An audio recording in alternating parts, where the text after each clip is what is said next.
बंदी छोड़ सतगुरु रामपाल जी परमेश्वर जी की जय हो।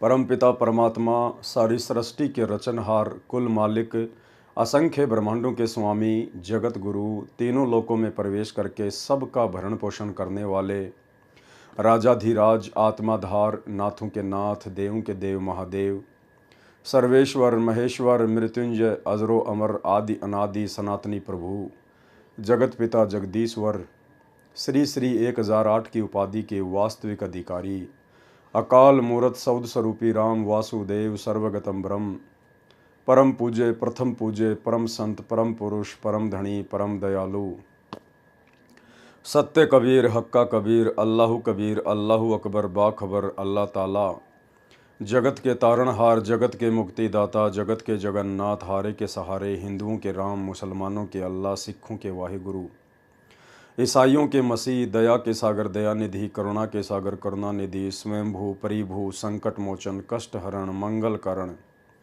दुख भंजन अविगत कबीर निर्विकार निर्विषम परमात्मा अलय अलेख सतगुरु आदि अनादि सतगुरु असली मर्यादा पुरुषोत्तम असली राम असली कृष्ण असली घनश्याम असली मुरारी राजाओं के राजा महाराजाओं के महाराजा शहंशाहों के शहंशाह सम्राटों के सम्राट भगवानों के भगवान अल्लाहों के अल्लाह प्रभुओं के प्रभु मसीहाओं के मसीह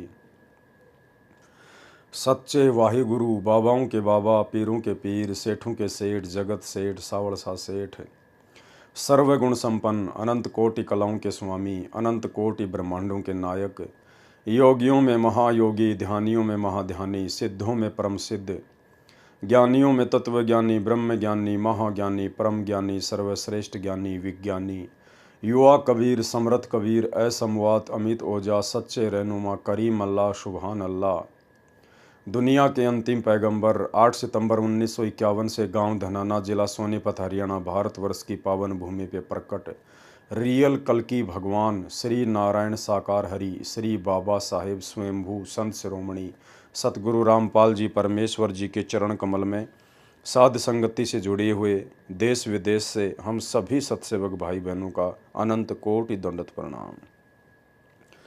सत्साई भाई और बहनों, दया परमपिता परमेश्वर सारी सृष्टि के सृजनहार सतगुरु रामपाल जी परमेश्वर जी की, जिनके विशेष आशीर्वाद से शुभ आशीर्वाद से आप और हम सभी साध संगति से जुड़ी हुई आत्मा निरंतर गुरुदेव भगवान के तत्व ज्ञान को आधार बनाकर उन्हीं के आशीर्वाद से अपने आत्म कल्याण हेतु भक्ति मार्ग पर आगे बढ़ रहे हैं।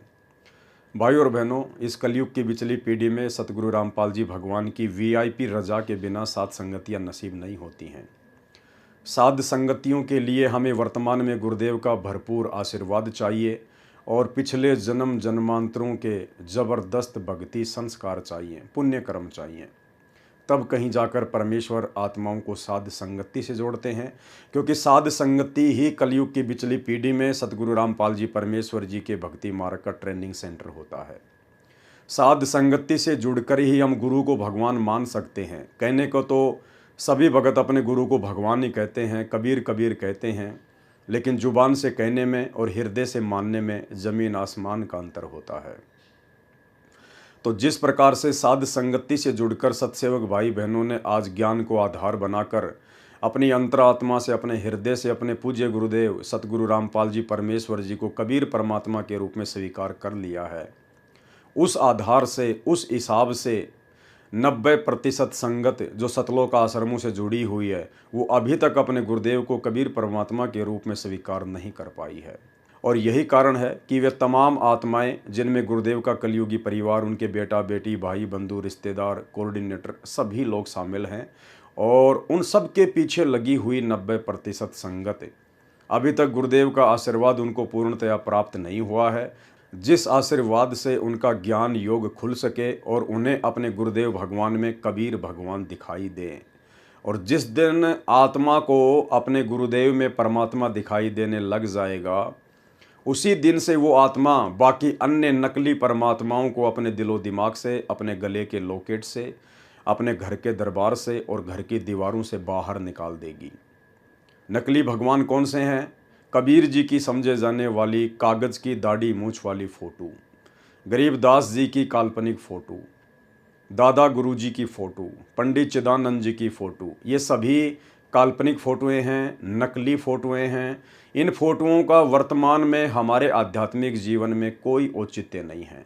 हमें पूर्ण मोक्ष प्राप्ति के लिए जो सार वस्तु चाहिए थी, वो सार वस्तु हमें सतगुरु रामपाल जी परमेश्वर जी के रूप में सुलभ हो चुकी है। उनके अलावा हमने किसी में भी परमात्मा नहीं देखना है। अगर हम अपने गुरुदेव के अलावा किसी अन्य में परमात्मा देखेंगे तो हम भक्ति मार्ग पर कभी भी सफल नहीं हो पाएंगे। तो भाई और बहनों, यही तमाम गलतियां रही गुरुदेव के बेटा बेटी भाई बंधु रिश्तेदारों की, जो हमेशा उनके साथ में रहा करते थे। वो तमाम कोऑर्डिनेटर भाई बंधु जो हमेशा आश्रम में गुरुदेव के साथ में रहा करते थे, और परमेश्वर के इतना नज़दीक रहने के कारण वे परमेश्वर को समझ नहीं पाए।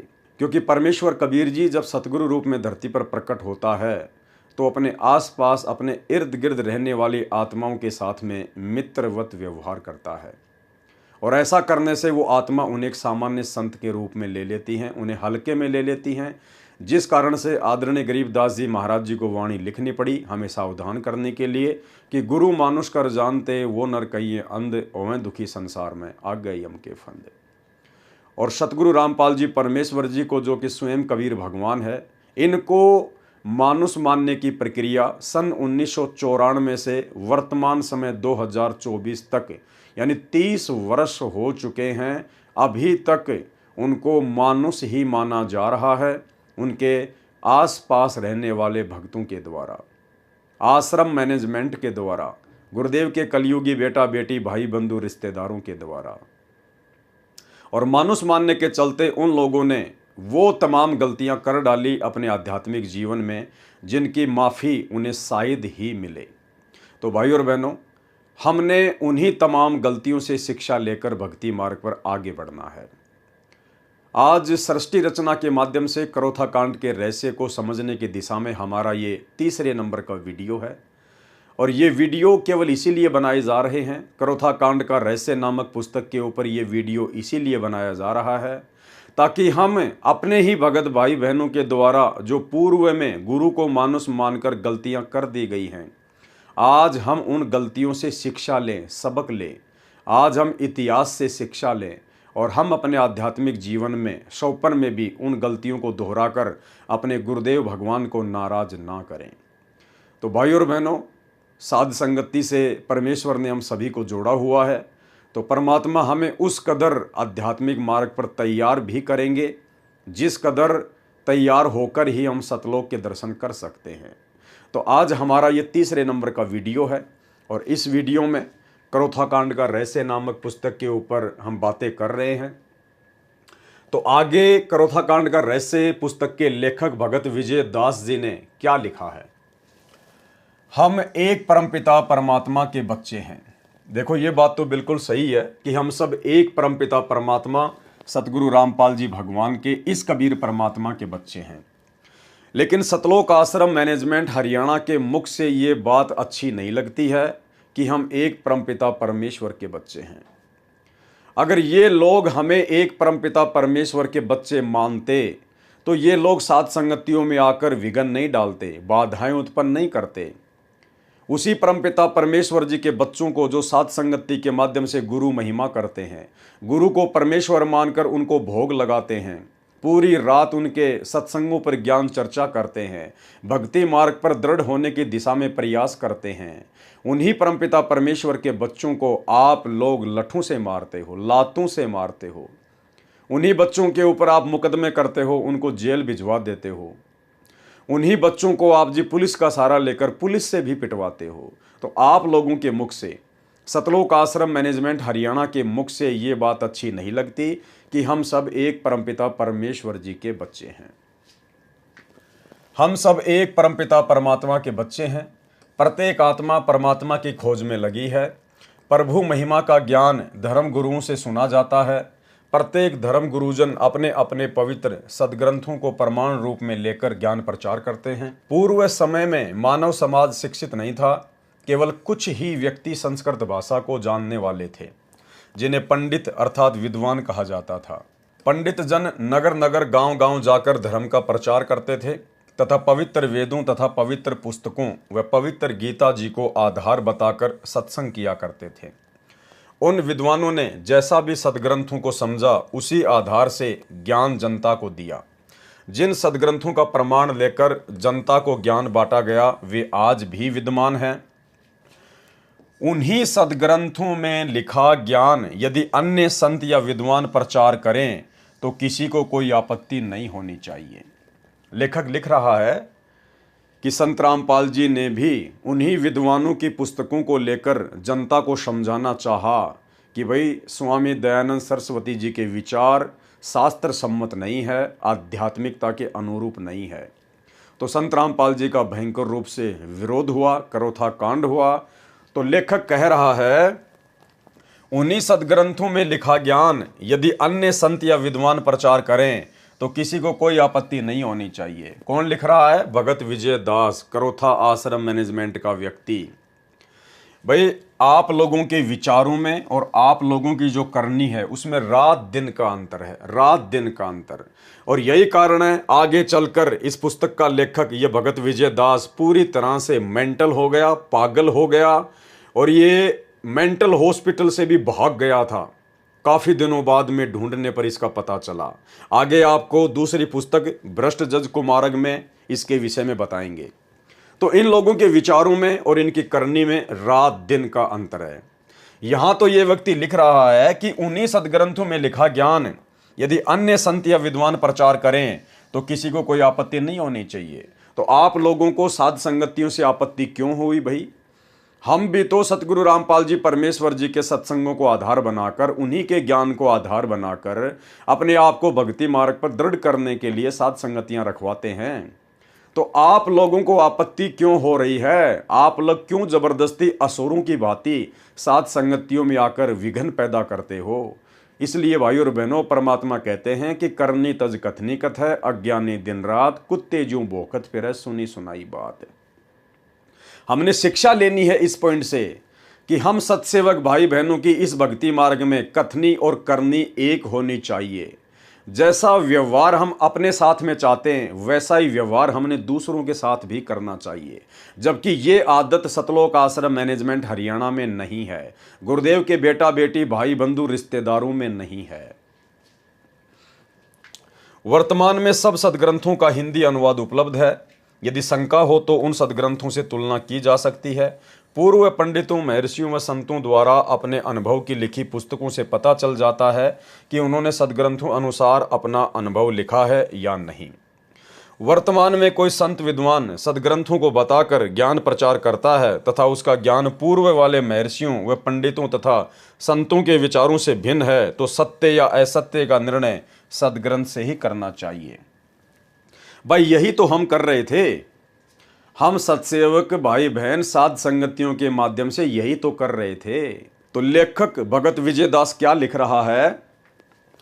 पूर्व पंडितों, महर्षियों व संतों द्वारा अपने अनुभव की लिखी पुस्तकों से पता चल जाता है कि उन्होंने सदग्रंथों अनुसार अपना अनुभव लिखा है या नहीं। वर्तमान में कोई संत विद्वान सदग्रंथों को बताकर ज्ञान प्रचार करता है तथा उसका ज्ञान पहले वाले महर्षियों व पंडितों तथा संतों के विचारों से भिन्न है तो सत्य या असत्य का निर्णय सदग्रंथों से ही करना चाहिए, न कि लड़ाई झगड़ा करके, ना कि लड़ाई झगड़ा करके। अरे तो हम सत्सेवकों ने यही तो किया था। हमने इस बेचारी नादान भोली भाली संगत को तुम सतलोक आश्रम मैनेजमेंट हरियाणा वालों के द्वारा सतगुरु रामपाल जी परमात्मा जी के सत्संगों के विरुद्ध जो घटिया कुकर्म किए गए हैं, हम केवल उन्हीं की तो जानकारी दे रहे थे कि भाई आज से पहले हमारे गुरुदेव भगवान तो हमें सत्संगों के माध्यम से क्या शिक्षा दे के गए हैं, क्या उपदेश देकर गए हैं। गुरुदेव ने तो हमें शिक्षा दी कि बेटा हमें राजनीति से दूर रहना चाहिए, भगत को अगर भक्ति करनी है तो राजनीति से दूर रहना चाहिए। और तुम लोगों ने सतलोक आश्रम मैनेजमेंट हरियाणा वालों ने उन्हीं सत्संगों के विरुद्ध भगत समाज से राजनीति करवा दी। 2019 में कांग्रेस को वोट डलवाए, समर्थन करवाया। 2024 में बीजेपी को वोट डलवाए, समर्थन करवाया। तो यही तो सारी बातें हम भगत समाज को बता रहे हैं, संगत को बता रहे हैं कि भाई आप स्वयं निर्णय करो कि सतलोक आश्रम मैनेजमेंट हरियाणा आपको भक्ति मार्ग में आगे बढ़ा रहा है या गुरुजी के सत्संगों के विरुद्ध कर्म करवाकर काल की गोद में बैठा रहा है। आप लोगों ने धनाना में स्टेडियम बना दिया 50 लाख रुपए का, जो परमात्मा के विधान के विपरीत है। आप लोग धनाना आश्रम में 3 एकड़ ज़मीन में हॉस्पिटल का काम शुरू कर दिए हैं, जो कि परमात्मा के विधान के खिलाफ है। आपने अपने आश्रम चलाने के लिए, धनाना गांव वालों को खुश करने के लिए गांव में एम्बुलेंस चला दी हैं फ्री में, बसें चला दी हैं फ्री में। आपने गांव वालों की रोडें ठीक करवाने के लिए भक्तों को मजदूर बना दिया। आपने हरियाणा के जाट आरक्षण में बिरानी आग में बेचारे भक्तों को बैठा दिया। भक्तों के ज्योति पाठ और दान का पैसा करोड़ों में आपने जाट आरक्षण वालों को चंदे के रूप में दिया। गैंगस्टरों की, गुंडों की सीबीआई जांच के समर्थन में आपने परमात्मा के सच्चे मुच्चे भक्तों को बैठा दिया। तो ये सारे कर्म सतगुरु रामपाल जी के सत्संगों के विरुद्ध हैं। और जब हमने ये देखा कि यहाँ तो काल का पूरी तरह से दाव लगा हुआ है, तो हमने साथ संगतियों के माध्यम से भाई बहनों को समझाना शुरू किया। हम तो शांति प्रिय तरीके से समझा रहे थे, वर्तमान में भी समझा रहे हैं और आगे भी समझाते रहेंगे। लेकिन आप लोगों ने कौन सा भगत का लक्षण दिखाया? आप लोगों ने तो केवल अपने स्वार्थ में अंधे होकर हमारे साथ में मारपीट की, गाली गलौज की, लड़ाई झगड़े किए, मुकदमेबाजियां की। तो भाई आप लिख क्या रहे हो और वर्तमान में स्वयं आप क्या कर रहे हो? तो आपकी तो करनी और कथने में अंतर है। तो दुनिया कहां से समझेगी आपकी बातों को? आपके शब्दों में वो सच्चाई नहीं है, आपके शब्दों में वचन नहीं है, क्योंकि आपका खुद का दोगला आचरण है।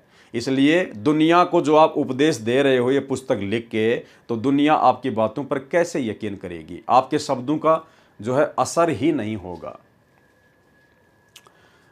वर्तमान में कोई संत विद्वान सदग्रंथों को बताकर ज्ञान प्रचार करता है तथा उसका ज्ञान पूर्व वाले महर्षियों व पंडितों तथा संतों के विचारों से भिन्न है, तो सत्य या असत्य का निर्णय सदग्रंथों से ही करना चाहिए, न कि लड़ाई झगड़ा करके। लड़ाई झगड़ा आदि उपद्रव वे लोग करते हैं या करवाते हैं। लड़ाई झगड़ा आदि उपद्रव वे लोग करते या करवाते हैं जिनको ये पता लग जाता है कि तुम्हारा ज्ञान शास्त्रों के विरुद्ध है। जिस प्रकार सतलोक आश्रम मैनेजमेंट हरियाणा को साध संगति के वीडियो देखकर ये पता चल चुका है कि तुमने जो जो काल प्रेरणा से संत रामपाल जी के सत्संगों के विरुद्ध कुकर्म किए हैं और भगत समाज से करवाए हैं, जो कि एविडेंस बन चुके हैं, वो प्रमाण बन चुके हैं, वे सारे के सारे सतगुरु रामपाल जी के सत्संगों के विरुद्ध हैं। लड़ाई झगड़ा आदि उपद्रव वे लोग करते या करवाते हैं जिनको ये पता चल जाता है कि तुम्हारा ज्ञान शास्त्रों के विरुद्ध है, संत रामपाल जी के सत्संगों के विरुद्ध। सतलोक आश्रम मैनेजमेंट हरियाणा के ये तमाम कुकर्म हैं। यदि अनुयायियों को पता चल गया, यदि संगत को पता चल गया साथ संगतियों के माध्यम से, तो तुम्हारे पास उत्तर नहीं है। सतलोक आश्रम मैनेजमेंट हरियाणा के पास में कोई जवाब नहीं है, क्योंकि टोटल गुरुजी की मर्यादाओं के विरुद्ध कार्य ये लोग कर रहे हैं। अनुयायी उनको छोड़कर पूर्ण संत के पास चले जाएंगे। सतलोक आश्रम मैनेजमेंट हरियाणा को यह डर बैठ गया, अगर सात संगतियां नहीं रुकवाई तो अनुयायी यानी संत रामपाल जी की संगत, उनके भगत सतलोक आश्रम मैनेजमेंट हरियाणा को छोड़कर पूर्ण संत के पास चले जाएंगे, अर्थात साध संगतियों में चले जाएंगे। और तुम्हारी धर्म की आड़ में चल रही दुकान बंद ना हो जाए और तुम्हारे सतलोक आश्रम बंद ना हो जाएं, क्योंकि संगत को तो सच्चाई चाहिए, वो तो अपने मोक्ष के लिए जुड़ी है। और जब संगत सात संगतियों से जुड़ने लगी तो आप लोगों ने सात संगतियों में आकर बाधा उत्पन्न करनी शुरू कर दी, क्योंकि तुम्हारी दुकानें धीरे धीरे बंद होने लगी थी। तुम्हें डर सताने लगा, तुम्हें भय सताने लगा कि अगर इसी प्रकार से संगत सात संगतियों में जाने लगी तो हमारी तो दुकानें बंद हो जाएंगी, हमारे तो आश्रम बंद हो जाएंगे। तुम्हारी धर्म की आड़ में चल रही दुकान बंद न हो जाए, वे लोग जनता को धर्म की आड़ में मरने व मारने को प्रेरित करते हैं।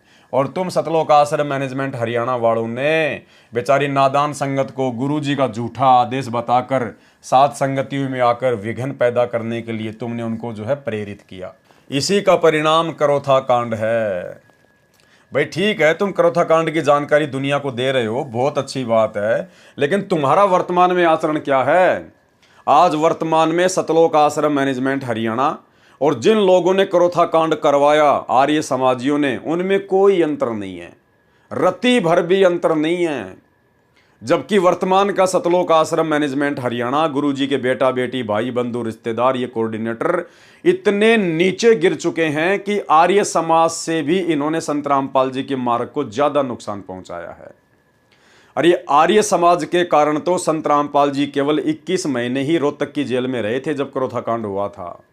लेकिन बरवाला कांड में तो आर्य समाजियों का कोई रोल नहीं है, किसी का कोई रोल नहीं है। बरवाला कांड तो टोटल सतगुरु रामपाल जी परमात्मा के कलयुगी परिवार की मनमानियों का नतीजा है, मुख्य सेवादारों की मनमानियों का नतीजा है, स्टेट कोऑर्डिनेटरों की अज्ञानता और नासमझी का नतीजा है। अरे तुम लोगों की महागलतियों के कारण तो संत रामपाल जी 10 साल से जेल में बैठने को मजबूर हैं। आर्य समाजियों के कारण तो केवल 21 महीने जेल में रहे थे और तुम लोगों की मनमानियों के कारण आज 10 साल से जेल में बैठे हुए हैं। तो तुम लोग तो आर्य समाजियों से भी कहीं ज्यादा दोषी हो संत रामपाल जी की नजरों में। इसी का परिणाम करोथा कांड है। भाइयों और बहनों, करोथा कांड हो चुका है, उसका फैसला भी आ चुका है, सब कुछ हो चुका है। हमने इन चीज़ों से कोई लेना देना नहीं है। जो मोटी मोटी चीज़ें थी परमात्मा ने हमें सत्संगों में बता दी। हमारा मकसद ये वीडियो बनाने का कोई करोथा कांड की राम कहानी को पढ़ने का नहीं है। हमारा मकसद है करोथा कांड के माध्यम से शिक्षा लेने का कि किस प्रकार से सतगुरु के पास में रहने वाले भक्तों ने करोथा कांड करवाने के लिए उन विशेष परिस्थितियों को जन्म दिया, किस प्रकार से गुरुदेव के साथ में रहने वाले विशेष भक्तों ने, उनके परिवार के लोगों ने सतगुरु को मानुष मानकर काल प्रेरणा से गलतियां की। हमने वो गलतियां दोहराने से बचना है। हम इसलिए वीडियो बना रहे हैं। बाकी हमें करोथा कांड की राम कहानी से कोई मतलब नहीं है। जितना मतलब था उतना पूज्य गुरुदेव ने हमें सत्संगों में बता दिया, जिसको हम समझ चुके हैं। इतना रक्तपात तो शायद विश्व युद्ध में नहीं हुआ होगा जितना स्वार्थी संतों, ऋषियों, गुरुओं, आचार्यों, काजी व मुल्लाओं ने धर्म की आड़ में करा दिया। संत रामपाल जी महाराज जी ने उन्हीं पवित्र सदग्रंथों को आधार मानकर अन्य संतों, पंथों व समाजों व महर्षियों के ज्ञान की तुलना की। संत रामपाल जी महाराज जी ने सर्वप्रथम कबीर परमेश्वर काशी में जुलाई की भूमिका करने आए थे, उनके ज्ञान की पवित्र सदग्रंथों की तुलना की, सर्व सदग्रंथों के अनुसार सत्य पाया। अन्य पंथों व आर्य समाज प्रवर्तक महर्षि दयानंद सरस्वती जी के ज्ञान की तुलना भी सदग्रंथों से व संत कबीर जी की वाणी से तुलना की तो महर्षि दयानंद जी का ज्ञान पूर्ण रूप से सदग्रंथों, वेदों व गीता आदि व संत कबीर जी की वाणी के विरुद्ध पाया। आर्य समाज प्रवर्तक श्री दयानंद सरस्वती जी ने अपने अनुभव से एक पुस्तक की रचना की जिसका नाम है सत्यार्थ प्रकाश। संत रामपाल जी महाराज ने सत्यार्थ प्रकाश को पढ़ा जिसमें कोरा अज्ञान भरा है। ठीक इसी प्रकार हम सत्सेवक भाई बहनों ने बरवाला कांड के बाद में एक पुस्तक लिखी थी, बरवाला कांड की सच्चाई, कलयुगी भाई की साजिश बरवाला कांड। हमने सतलोक आश्रम मैनेजमेंट हरियाणा के कुकर्मों को देखा, उनके द्वारा जो घटिया कर्म गुरुजी के ज्ञान के विरुद्ध किया जा रहा था। जब हमने वो देखा तो हमने वो पुस्तक लिखी थी, कलयुगी भाई की साजिश बरवाला कांड, जिसमें सतलोक आश्रम मैनेजमेंट हरियाणा का कोरा अज्ञान भरा था। सत्यार्थ प्रकाश को पढ़ा जिसमें कोरा अज्ञान भरा, जिसकी जानकारी समाचार पत्रों में, विज्ञापनों द्वारा तथा वीडियो सीडीज व ऑडियो सीडीज व कैसेट द्वारा जनता तक पहुंचाया।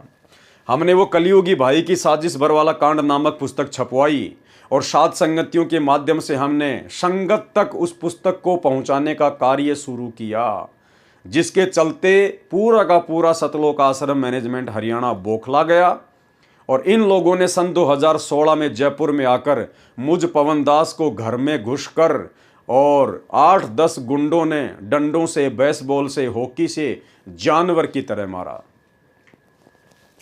वास्तविकता से परिचित होकर शिक्षित व्यक्तियों ने आर्य समाज के वर्तमान प्रधान व अन्य पदाधिकारियों से प्रश्न किए। ठीक इसी प्रकार कलयुगी भाई की साजिश बरवाला कांड नामक पुस्तक को पढ़कर संगत में जो परमात्मा प्रेमी आत्मा थी, जिनको भगवान चाहिए था, मोक्ष चाहिए था, उन आत्माओं ने उस पुस्तक को पढ़ा और साथ में जो प्रमाण दिए गए थे उनको देखा तो उन्होंने अपने अपने कोऑर्डिनेटरों से, नामदान संचालकों से और सतलोक आश्रम मैनेजमेंट हरियाणा वालों से, गुरुजी के बेटा बेटियों से सवाल जवाब करने शुरू कर दिए। वास्तविकता से परिचित होकर शिक्षित व्यक्तियों ने आर्य समाज के वर्तमान प्रधान व अन्य पदाधिकारियों से प्रश्न किए कि आप किस निंद्रा में सो रहे हो। यह सत्यार्थ प्रकाश क्या आपने कभी नहीं पढ़ा जिसमें कोरी बकवाद भरी है। सार्वदेशिक आर्य प्रतिनिधि सभा हरियाणा के प्रधान व महामंत्री व अन्य आचार्यों को वह तथ्य दिखाए जो संत रामपाल जी महाराज संचालक सतलोक आश्रम करोथा ने समाचार पत्रों में विज्ञापनों में समूलास व पृष्ठ संख्या अंकित की थी। इस सत्यार्थ प्रकाश के आधार से तो सभ्य समाज में आग लग जाएगी। जो कुक्रम सतगुरु के जेल जाने के बाद में उनके परिवार ने किए हैं, सतलोक आश्रम वालों ने किए हैं, अगर ये कुक्रम भक्ति मार्ग में जायज हैं तो भाई धरती पे फिर भक्ति का नामो निशान मिट जाएगा। कोई भी सतगुरु रामपाल जी परमात्मा की भक्ति पे यकीन नहीं करेगा, क्योंकि जो कुक्रम संगत से करवाए गए हैं उनके नाम की आड़ में, अरे उन्हीं कुक्रमों को छोड़कर तो हम लोग भक्ति मार्ग में आए हैं। और भक्ति मार्ग में भी यदि हमारे से गुरु जी का नाम लेकर वही कुक्रम करवाए जाएंगे, गंदी राजनीतियाँ, दुनिया वालों के साथ में यारी दोस्ती करना सिखाना, गुंडों की सीबीआई जांच करवाना, आरक्षण के लिए धरनों पर बैठाना, बड़े बड़े स्टेडियम बना देना, हॉस्पिटल का काम शुरू कर देना, अरे यही सारे कुकर्म तो हम सब छोड़ के आए थे। और यही सारे घटिया कर्म हमसे यदि नाम लेने के बाद में करवाए जा रहे हैं हमारे गुरुदेव भगवान के नाम की आड़ में, उन्हीं के परिवार के द्वारा, तो भक्ति कौन करेगा, कौन जुड़ेगा उनके मार्ग से? केवल वही जुड़ेगा जो अंधा होगा, जिसको कुछ पता नहीं होगा। दुनिया आपस में लड़ मरेगी, महाभारत के युद्ध से भी अधिक जनहानि हो जाएगी। क्या उपरोक्त विवाह व नियोग के नियमों का पालन आर्य समाज के व्यक्ति कर सकते हैं? यानी सत्यार्थ प्रकाश में कुछ बहुत सारी बेहुदा बातें लिखी हुई थी, उनके ऊपर दास पहले वीडियो बना चुका है, जिसमें नियोग के विषय में यानी आर्य समाज से जुड़ी हुई एक औरत 11 गैर पुरुषों के साथ में शारीरिक संबंध बनाकर बच्चे पैदा कर सकती है विधवा होने के बाद, या उसका पति यदि विदेश चला जाए और 3 साल तक नहीं आता है तो वो समाज के गैर पुरुषों के साथ में नियोग करके अवैध शारीरिक संबंध बना के 11 पुरुषों तक वो बच्चे पैदा कर सकती है। ऐसी ऐसी घटिया बातें सत्यार्थ प्रकाश में लिखी हुई थी, जिनका खंडन सतगुरु रामपाल जी परमेश्वर जी ने समाचार पत्रों में लेख छपवा कर किया, जिस कारण उनका विरोध हुआ। नहीं तो किस लिए बेहुदे ज्ञान युक्त पुस्तकों को बेचकर भोली जनता को ठगा जा रहा है? कहते हैं कि सत्यार्थ प्रकाश वेद ज्ञान आधार से रचा है। ठीक इसी प्रकार सतलोक आश्रम मैनेजमेंट हरियाणा से जब कोई बात करता है कि भाई गुरुजी का तो आदेश है नहीं, गुरुजी ने तो किसी सत्संग में कहा नहीं कि बच्चों तुम्हारे को राजनेताओं के पीछे दौड़ना है, तुम्हारे को राजनेताओं की रैलियों में जाना है, या तुमने इस प्रकार से पार्टी विशेष को देखकर वोट डालना है, गुरुजी का तो आदेश है नहीं। गुरुजी ने तो मना किया है कि भाई अगर भक्ति करनी है तो राजनीति से दूर रहना पड़ेगा, कोई राजा बनो ना बनो, उनके संस्कार उनके कर्म, हम क्यों उनके पीछे दौड़े। और गुरुदेव ने कहा कि कोई पार्टी विशेष देखकर आपने वोट नहीं डालना है, और किसी के कहने से भावुकता में भावुक होकर वोट नहीं डालना है। वोट देना है तो योग्य कैंडिडेट देखकर वोट दीजिए। अब योग्य उम्मीदवार तो वर्तमान में है ही नहीं भाई, कोई किसी को कह ही नहीं सकते हम। योग्य उम्मीदवार वर्तमान में राजनीति में कोई है नहीं जिसके ऊपर हम विश्वास कर सकें। तो गुरुदेव ने कहा कि अगर वोट देना है तो योग्य उम्मीदवार को देखकर दीजिए, अन्यथा उसके द्वारा किए गए कुकर्मों का उसी रेशियो में आपको भी पाप लगेगा। तो हम क्यों ऐसी आफत मोल लें?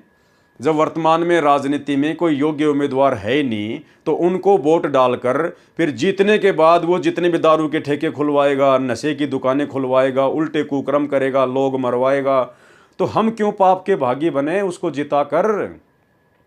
तो सतगुरु रामपाल जी परमात्मा ने तो अपने सत्संग में बिल्कुल मना कर रखा स्पष्ट तौर पर। ये छोटा सा सत्संग 2 मिनट का सुन लीजिए एक बार, अगर समझ में आ जाए तो। कहते हैं जैतन राजपाट भी चाहिए हमारा धर ले ध्यान। वैसे तो हमने राजपाट की आवश्यकता नहीं, सबसे बड़ा हानि का सौदा है जो राजनीति में जाते हैं वो अपना जीवन नाश करते हैं। भक्त को राजनीति के आसपास भी नहीं जाना चाहिए। वोट देना हो नेक आदमी देखकर वोट देना, किसी ऐसे भाव में भावुक होकर किसी के कहने से और या कोई पार्टी विशेष देखकर आप अपना वोट देकर पाप के भागी मत बनना, क्योंकि आपके द्वारा दिया गया वोट से जो चुना हुआ व्यक्ति है, यदि वो गलतियां करता है तो उसका रेसो में पाप आपको भी लगेगा। तो ये ध्यान रखना है, अपने वोट का सदुपयोग करना है, करो कितना, क्योंकि राजा तो एक चुनना ही पड़ेगा व्यवस्था बनाए रखने के लिए, इतनी सी बात। लेकिन स्वयं उस व्यवस्था में सड़ना नहीं, आपने परमात्मा पाना है, यहाँ से मन हटाना है। और यहाँ के राजाओं की क्या स्थिति है, हम इतिहास पढ़ा करते हैं। मोहम्मद गौरी ने इतनी बार चढ़ाई करी, 16 बार चढ़ाई करी, फिर विजयी हुआ, विजयी होकर के कला तोड़ दिया, इतने तो मानस आदमी मरवा दिए, और 5-7 वर्ष से राज्य करा, फिर मृत्यु को प्राप्त हो गया, गधा अपने अंडा। वही क्या था मोहम्मद गौरी। तो हम इन बकवादों को याद करके उन इतिहासों को अब दोहराएंगे। अब कोई राजा है, मंत्री है, मुख्यमंत्री है, 10-5 वर्ष मुख्यमंत्री रह भी गया तो के कला टूट गया, कल न कुत्ता बनकर सैर सपट्टे यही करता फिरेगा। तो हमने इस बीमारी को याद रखना है, या लगन नहीं देनी अपने, यो रोग से दीर्घ।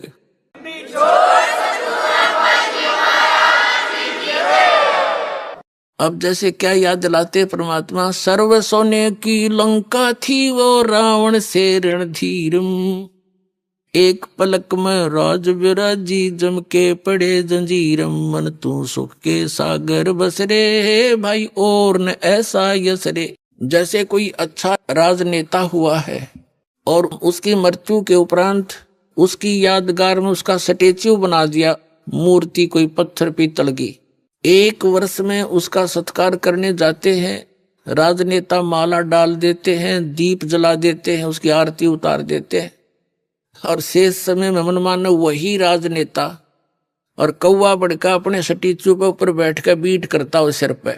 बता के जस हुआ, क्या ये सही है? इस झूठे लोक में यदि आपने सफलता पानी है, यहाँ की मर्यादाओं की तरफ झांकना नहीं है, वही हमें हानि करती है। हम यहाँ के ठाठ बाट देखकर हम भी बह जाते हैं। तो परमात्मा कहते झूठे सुख को सुख कहे ये मान रहा मनमोद, ये सकल चबीना काल का कुछ मुख में कुछ गोद। तो ये सब काल का आहार है, काल व्यवस्था है। काल व्यवस्था से ऊपर उठेंगे तभी हम परमात्मा पाएंगे।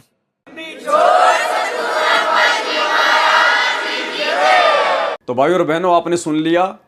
अब इसलिए हमने जनता को सावधान करना शुरू किया, संगत को समझाना शुरू किया कि गुरुजी तो राजनीति के विषय में हमें क्या उपदेश दे रहे हैं, और गुरुजी का परिवार और उसी गुरु के नाम की आड़ में कि गुरुजी का हिसार जेल से आदेश है। 2019 में उनके बेटा बेटी भाई बंधु रिश्तेदारों ने, कोऑर्डिनेटरों ने कांग्रेस सरकार का जबरदस्त तरीके से समर्थन करवाया, भगतों से कांग्रेस सरकार को वोट डलवाए, भगतों को कह कह के उनके रिश्तेदारों से भी वोट डलवाए, और यहां तक उन्होंने पीले पर्चे निकाल दिए आश्रम मैनेजमेंट वालों ने।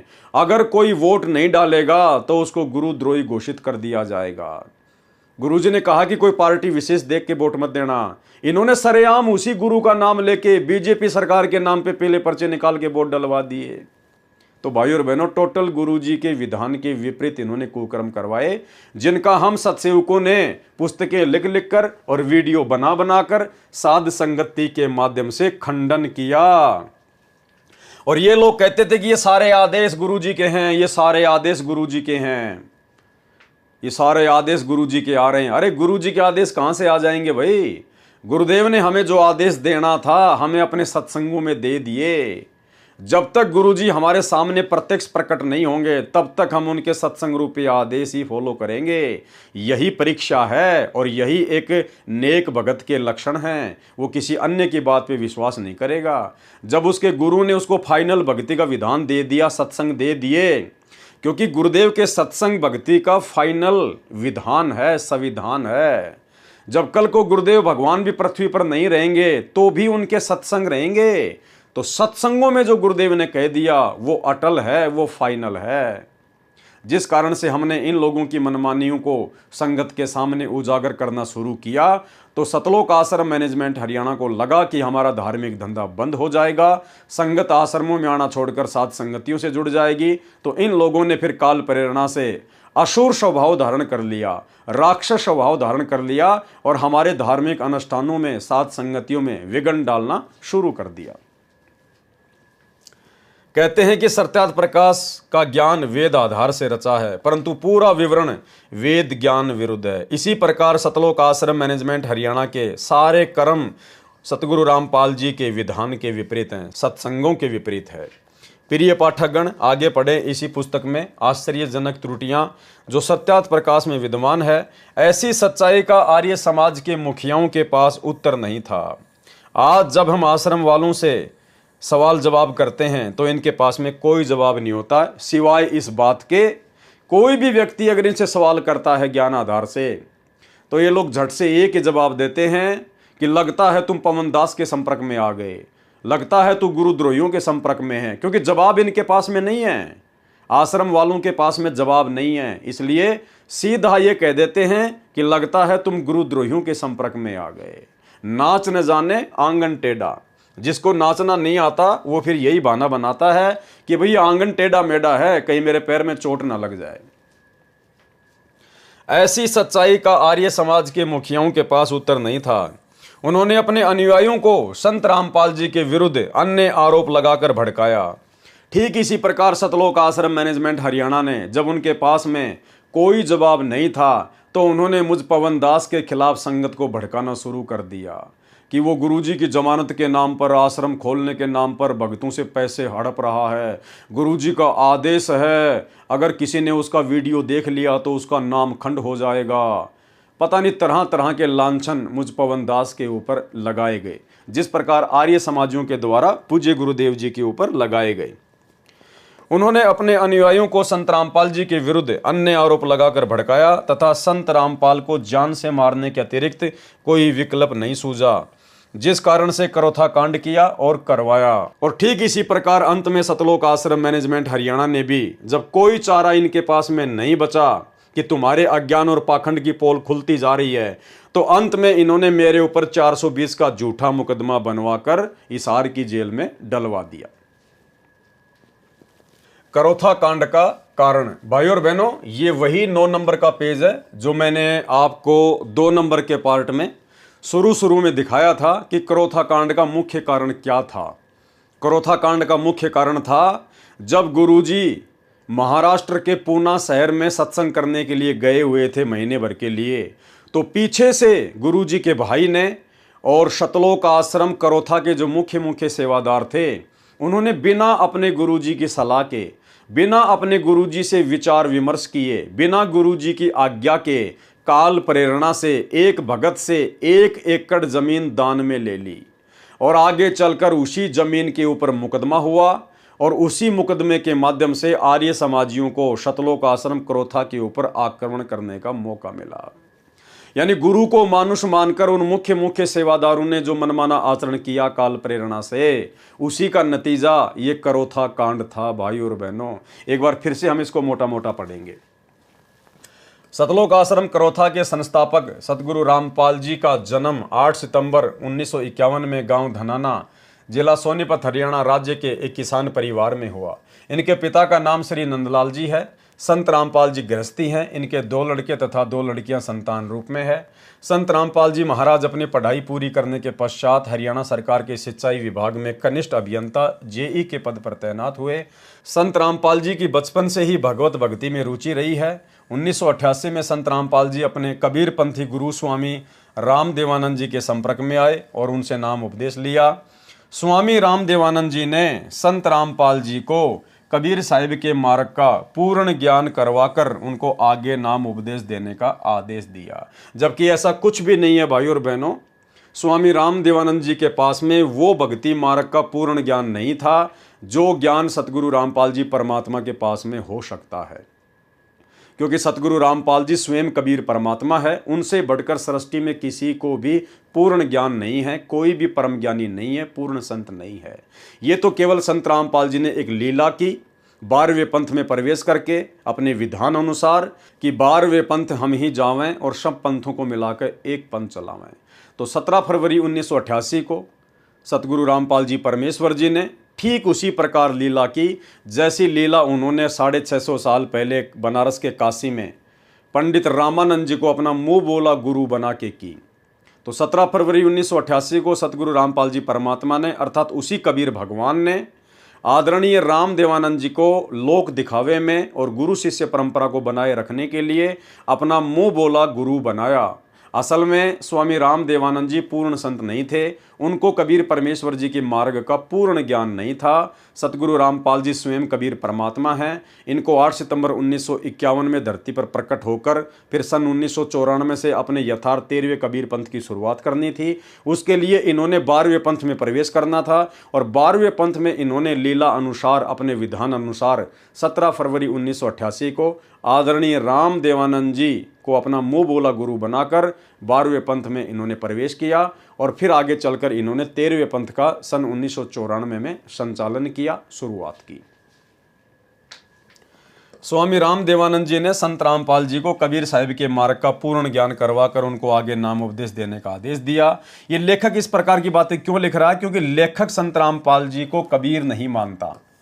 सतलोक आश्रम मैनेजमेंट हरियाणा आज भी सतगुरु रामपाल जी को पूर्ण परमात्मा नहीं मानता, पूर्ण संत नहीं मानता है, केवल मानुष मानता है।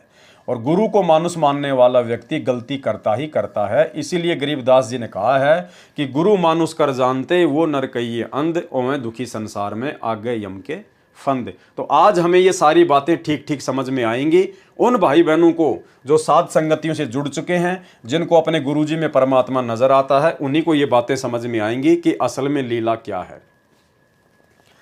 अपने आप को यानी संत रामपाल जी ने अपने आप को भक्ति में पूरी तरह लिप्त करने के लिए संत रामपाल जी ने सरकारी नौकरी से त्याग पत्र दे दिया। ऐसा नहीं है भाई और बहनों, दास ने आपको पहले भी बताया था।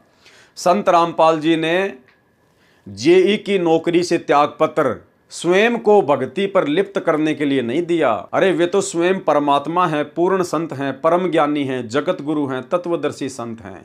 वो तो केवल भक्ति करने की एक्टिंग कर रहे हैं, लीला कर रहे हैं। असल में उन्होंने जेई की नौकरी से त्याग पत्र हम दो कोटि के जीवों को, हम आत्माओं को अपना ज्ञान देकर भक्ति में लिप्त करने के लिए त्याग पत्र दिया था, ना कि स्वयं भक्ति करने के लिए उन्होंने कोई त्याग पत्र दिया था। अपने आप को भक्ति में पूरी तरह लिप्त करने के लिए संत रामपाल जी ने सरकारी नौकरी से त्यागपत्र दे दिया। यदि संत रामपाल जी ने केवल भक्ति ही करनी थी, अपने आप को भक्ति में लिप्त करना था, तो फिर उनको गुरु नहीं बनना चाहिए था लेखक के अनुसार। क्योंकि उन्होंने तो नौकरी से त्यागपत्र इसलिए दिया था कि मैं भक्ति ज्यादा से ज्यादा कर सकूं, अपने आप को भक्ति में लिप्त कर सकूं। तो भाई जिस आदमी की ये सोच है कि मैं अपने आप को भक्ति में लिप्त कर सकूं, तो फिर गुरु बनकर वो अपना समय क्यों बर्बाद करेगा? वो दुनिया को उपदेश देकर अपना समय क्यों बर्बाद करेगा? वो तो स्वयं भक्ति करेगा ज्यादा से ज्यादा। तो यहां पर लेखक की सोच गुरु को मानुष मानने के कारण वैसी ही है। अपने आप को भक्ति में पूरी तरह लिप्त करने के लिए संत रामपाल जी ने सरकारी नौकरी से त्यागपत्र दे दिया, जो हरियाणा सरकार द्वारा स्वीकृत है, और घर को भी पूर्ण परमात्मा के प्रचार प्रसार के लिए छोड़ दिया। संत रामपाल जी ने अपने परिवार को सन 1995 में ही छोड़ दिया था, जिस परिवार के पीछे आज वर्तमान में लाखों की संगत अंधी होकर चल रही है और अपनी मर्यादा तोड़ रही है। स्वामी राम देवानंद जी महाराज गांव छुडानी में स्थित गरीबदास महाराज के आश्रम में आया करते थे। इसलिए संत रामपाल जी ने भी अपने गुरु के दर्शन करने जाने होते थे तथा वहां पर सत्संग करना प्रारंभ कर दिया। छुडानी में संत रामपाल जी के सत्संग के दौरान सत्संग सुनने के लिए काफी संख्या में शिष्यों की भीड़ इकट्ठी होने लगी, जिससे छुडानी आश्रम के महंतों व संतों को ईर्ष्या होने लगी। क्रोथा कांड की जड़ क्या है भाई और बहनों, आपको मैंने कल के वीडियो में भी बताई थी, आपको फिर से बताना थोड़ा जरूरी है ताकि जो नए भगत भाई बहन जुड़ते हैं उनको भी जानकारी हो। तो संत रामपाल जी अपने गुरुजी के दर्शनों के लिए, अपने मुंह बोले गुरुदेव आदरणीय राम देवानंद जी के दर्शनों के लिए छुडानी आश्रम में जाया करते थे, और वहीं पर संत रामपाल जी अन्य लोगों को भी समझाया करते थे, ज्ञान उनको बताया करते थे। धीरे धीरे भीड़ ज़्यादा इकट्ठी होने लगी, क्योंकि संत रामपाल जी का ज्ञान वास्तविक ज्ञान था और संत रामपाल जी पूर्ण संत हैं, पूर्ण परमात्मा हैं। इसलिए उनके द्वारा जब ज्ञान सुनाया जाता था तो उनके वचन में शक्ति है, जिससे आत्माएं प्रभावित होती हैं, आकर्षित होती हैं। तो श्रद्धालुओं की भीड़ बढ़ने लगी। जिसके चलते छुडानी आश्रम के महंतों को चिंता होने लगी और वे संत रामपाल जी से राग द्वेष ईर्ष्या करने लगे। संत रामपाल जी की लोकप्रियता से नाराज होकर छुडानी आश्रम के महंतों व संतों के आदेश से उनके लोगों ने संत रामपाल जी महाराज के सत्संगों में विघ्न डालना प्रारंभ कर दिया और कई बार तो सत्संग के दौरान पत्थर भी फेंके गए। संत रामपाल जी ने यह सोचकर कि कोई तनावपूर्ण स्थिति पैदा ना हो जाए, छुडानी में सत्संग करना बंद कर दिया और गांव-गांव और घर-घर जाकर गरीबदास जी महाराज तथा परमेश्वर कबीर जी की अमृतवाणी का पाठ व सत्संग करना प्रारंभ कर दिया। नाम उपदेश, पाठ और सत्संग से लोगों को विभिन्न प्रकार के लाभ हुए। इस कारण हजारों की संख्या में लोग संत रामपाल जी के शिष्य बनने लगे। यानी छुडानी छोड़ने के बाद भी संत रामपाल जी ने अलग से कोई आश्रम खोलने की नहीं सोची। संत रामपाल जी ने अलग से आश्रम खोलकर सत्संग करने की कोई बात अपनी संगत में नहीं की, लेकिन मनमुखी भक्तों ने काल प्रेरणा से संत रामपाल जी को सलाह देना शुरू कर दिया कि गुरुजी एक आश्रम खोल लीजिए, गुरुजी आश्रम खोल लीजिए, गुरुजी आश्रम खोल लीजिए। अगर आश्रम खोलने की आवश्यकता होती तो क्या संत रामपाल जी कोई बालक हैं क्या? कोई सामान्य साधु संत महात्मा है क्या? क्या वे स्वयं नहीं खोल सकते थे? लेकिन परमात्मा अपना सिस्टम अपने हिसाब से चलाता है। परमात्मा अंतर्यामी है, उनको पता था कि यदि इस समय आश्रम खोल लिया गया तो क्या होगा क्या नहीं होगा, उनको सब कुछ दिखाई दे रहा था। लेकिन काल प्रेरित उनके भक्तों के द्वारा, मुख्य मुख्य सेवादारों के द्वारा बार बार संत रामपाल जी से प्रार्थना करना उनके ज्ञान के विरुद्ध होकर, ज्ञान के विरुद्ध इसलिए क्योंकि परमात्मा का विधान कहता है कि गुरु के सन्मुख वचन न कहिए, सो शिष्य रहनी गहनी सुख लइए। अर्थात भक्ति मार्ग में अपने गुरुदेव भगवान को सलाह नहीं देनी चाहिए। गुरुदेव अंतर्यामी होते हैं, सर्वशक्तिमान होते हैं, उन्हें सब पता होता है कि मुझे कब क्या करना है और कब क्या नहीं करना है। लेकिन गुरुदेव के साथ में रहने वाले उन मुख्य मुख्य सेवादारों ने गुरुदेव को पूर्ण संत नहीं माना, गुरुदेव को पूर्ण परमात्मा कबीर साहिब नहीं माना और गुरुदेव को शिक्षा देने लग गए अर्जुन सर्जुन की तरह। गुरुदेव को सलाह देने लग गए प्रार्थना स्वरूप कि गुरुजी आश्रम खोलना चाहिए, आश्रम खोलना चाहिए। अरे अगर आश्रम की जरूरत होती तो क्या संत रामपाल जी आप लोगों को आदेश नहीं दे देते? क्या संत रामपाल जी आप लोगों को नहीं बताते अगर आश्रम की आवश्यकता होती तो? लेकिन संत रामपाल जी अपने हिसाब से अपना कार्य करना चाहते थे, लेकिन बीच में काल प्रेरित जीवों ने टांग अड़ाना शुरू कर दिया और भाई और बहनों उसी का नतीजा आगे चलकर ये करोथा कांड हुआ। देखिए सन 1999 में शिष्यों ने यानी भक्तों ने सतगुरु संत रामपाल जी से प्रार्थना की कि वह एक अपना अलग से आश्रम बनाए। जो मुख्य मुख्य सेवादार थे गुरुदेव के साथ में, उनका भाई ये बसंत सैनी जैसे, ये पुरुषोत्तम सैनी जैसे, इन लोगों ने गुरुदेव को सलाह देनी शुरू कर दी कि गुरुजी एक अलग से आश्रम बनाया जाए, एक अलग से आश्रम खोला जाए। सन 1999 में शिष्यों ने सतगुरु संत रामपाल जी से प्रार्थना की कि वह एक अपना अलग से आश्रम बनाए ताकि भक्तों को दर्शन और भक्ति के लिए एक सार्वजनिक स्थल उपलब्ध हो सके। भाई भक्तों को दर्शन क्या पहले नहीं मिल रहा था? अरे भैया, परमात्मा ने छुडानी में आश्रम करना बंद कर दिया और उसके बाद परमात्मा गांव-गांव जाकर, नगर-नगर जाकर अपना सत्संग कर रहे थे। तुम लोग खुद ही तो लिख रहे हो। और गांव-गांव और घर-घर जाकर गरीबदास जी महाराज तथा परमेश्वर कबीर जी की अमृतवाणी का पाठ व सत्संग करना प्रारंभ कर दिया। तो क्या भक्तों को आशीर्वाद नहीं मिल रहा था? क्या भक्तों को गुरु जी के दर्शन नहीं हो रहे थे? लेकिन काल प्रेरणा से इन्होंने गुरुदेव को सलाह देना शुरू कर दिया आश्रम खोलने के लिए। और फिर क्या किया उन लोगों ने? शिष्यों ने गांव करोथा जिला रोहतक में एक जमीन के टुकड़े का प्रबंध किया और महाराज जी से अनुरोध किया कि आप वहां पर एक आश्रम बनाइए। खुद ही मनमुखी रूप से, खुद ही विचार विमर्श करके, सलाह करके, मनमुखी होकर उन मुख्य मुख्य सेवादारों ने, सतलोक आश्रम के मैनेजमेंट ने गांव करोथा में, जहां पर करोथा आश्रम बना हुआ है, उस जमीन का प्रबंध किया और फिर गुरुदेव से कहा कि अब आप वहां पर आश्रम खोलिए। शिष्यों ने गांव करोथा जिला रोहतक में एक जमीन के टुकड़े का प्रबंध किया और महाराज जी से अनुरोध किया कि आप वहां पर एक आश्रम बनाइए। सर्व संगत के सहयोग से गांव करोथा में सतलोक आश्रम का निर्माण हुआ और उसका प्रबंध बंदी छोड़ भक्ति मुक्ति ट्रस्ट के हवाले किया। जब आश्रम का निर्माण हो ही रहा था, अब देखो भाई और बहनों, गुरु को शिक्षा देने का नतीजा, गुरु को सलाह देने का नतीजा, जबरदस्ती भक्ति मार्ग में टांग अड़ाने का नतीजा। हमने यही शिक्षा लेनी है भाई और बहनों। हम जीव हैं, दो कोटि के प्राणी हैं, हमारी कोई औकात नहीं है। जैसा गुरुजी हमें आदेश करें, हमने केवल उसी हिसाब से भक्ति मार्ग पर चलना है। फालतू का वाद विवाद, गुरुजी के सामने ज़्यादा बोलना, चटर पटर बोलना या उनको कोई सलाह देना, ये बिल्कुल भी नहीं। हमने केवल गुरुदेव के सामने जाना होता है सत्संग सुनने के लिए, और जैसा गुरुजी हमें आदेश दें वो सिरोधारिये और चुपचाप उल्टे पैर अपने घर चले आना है। इससे ज़्यादा यदि अपने आप में डेढ़ शाने बनोगे, जैसे करोथा आश्रम मैनेजमेंट के मुख्य भगत बने हुए थे, तो काम बिगड़ेगा ही बिगड़ेगा, बिगड़ेगा ही बिगड़ेगा। जबरदस्ती इन्होंने काल प्रेरणा से अपनी मनमानी करते हुए और ये सतलोक आश्रम करोथा का निर्माण करवाया, जबरदस्ती। भाई और बहनों, ये सृष्टि रचना का ज्ञान परमात्मा ने इसीलिए दिया है कि हम लोग अचिंत की तरह गलती ना करें। वो सृष्टि रचना कोई बच्चों का लेख नहीं है कोई।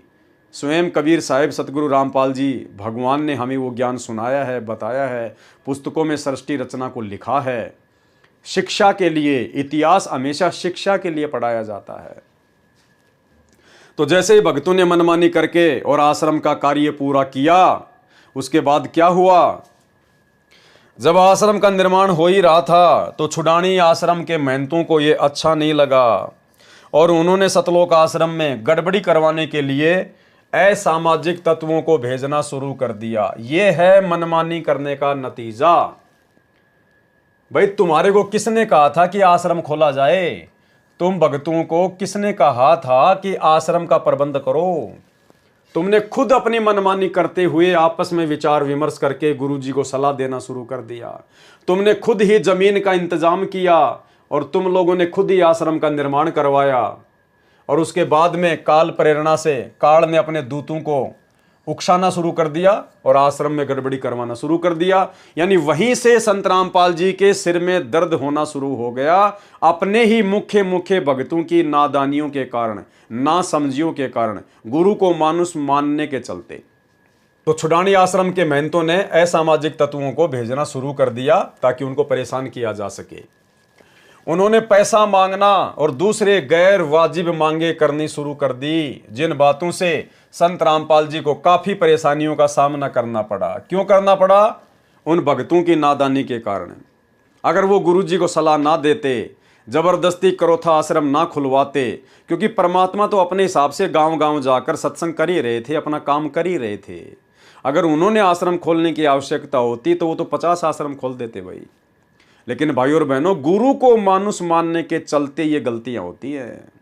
देखो, आज आपको तीसरी बार फिर से वो छोटा सा वीडियो दिखाएंगे जिसमें गुरुदेव ने कहा कि आप अपने गुरुजी के साथ में भी रह रहे हैं, और यदि आप गुरुजी को अपने जैसा ही मानुष मानोगे, एक व्यक्ति मानोगे, एक साधारण संत मानोगे, तो कभी न कभी आपके मन में दोष आएगा, और दोष आएगा तो काल प्रेरणा से गलती होगी। सुनिए, परमात्मा बताते हैं, गुरु मानुष कर जानते ते नर कहिए अंधे, ओवे दुखी संसार में आगे यम के फंदे।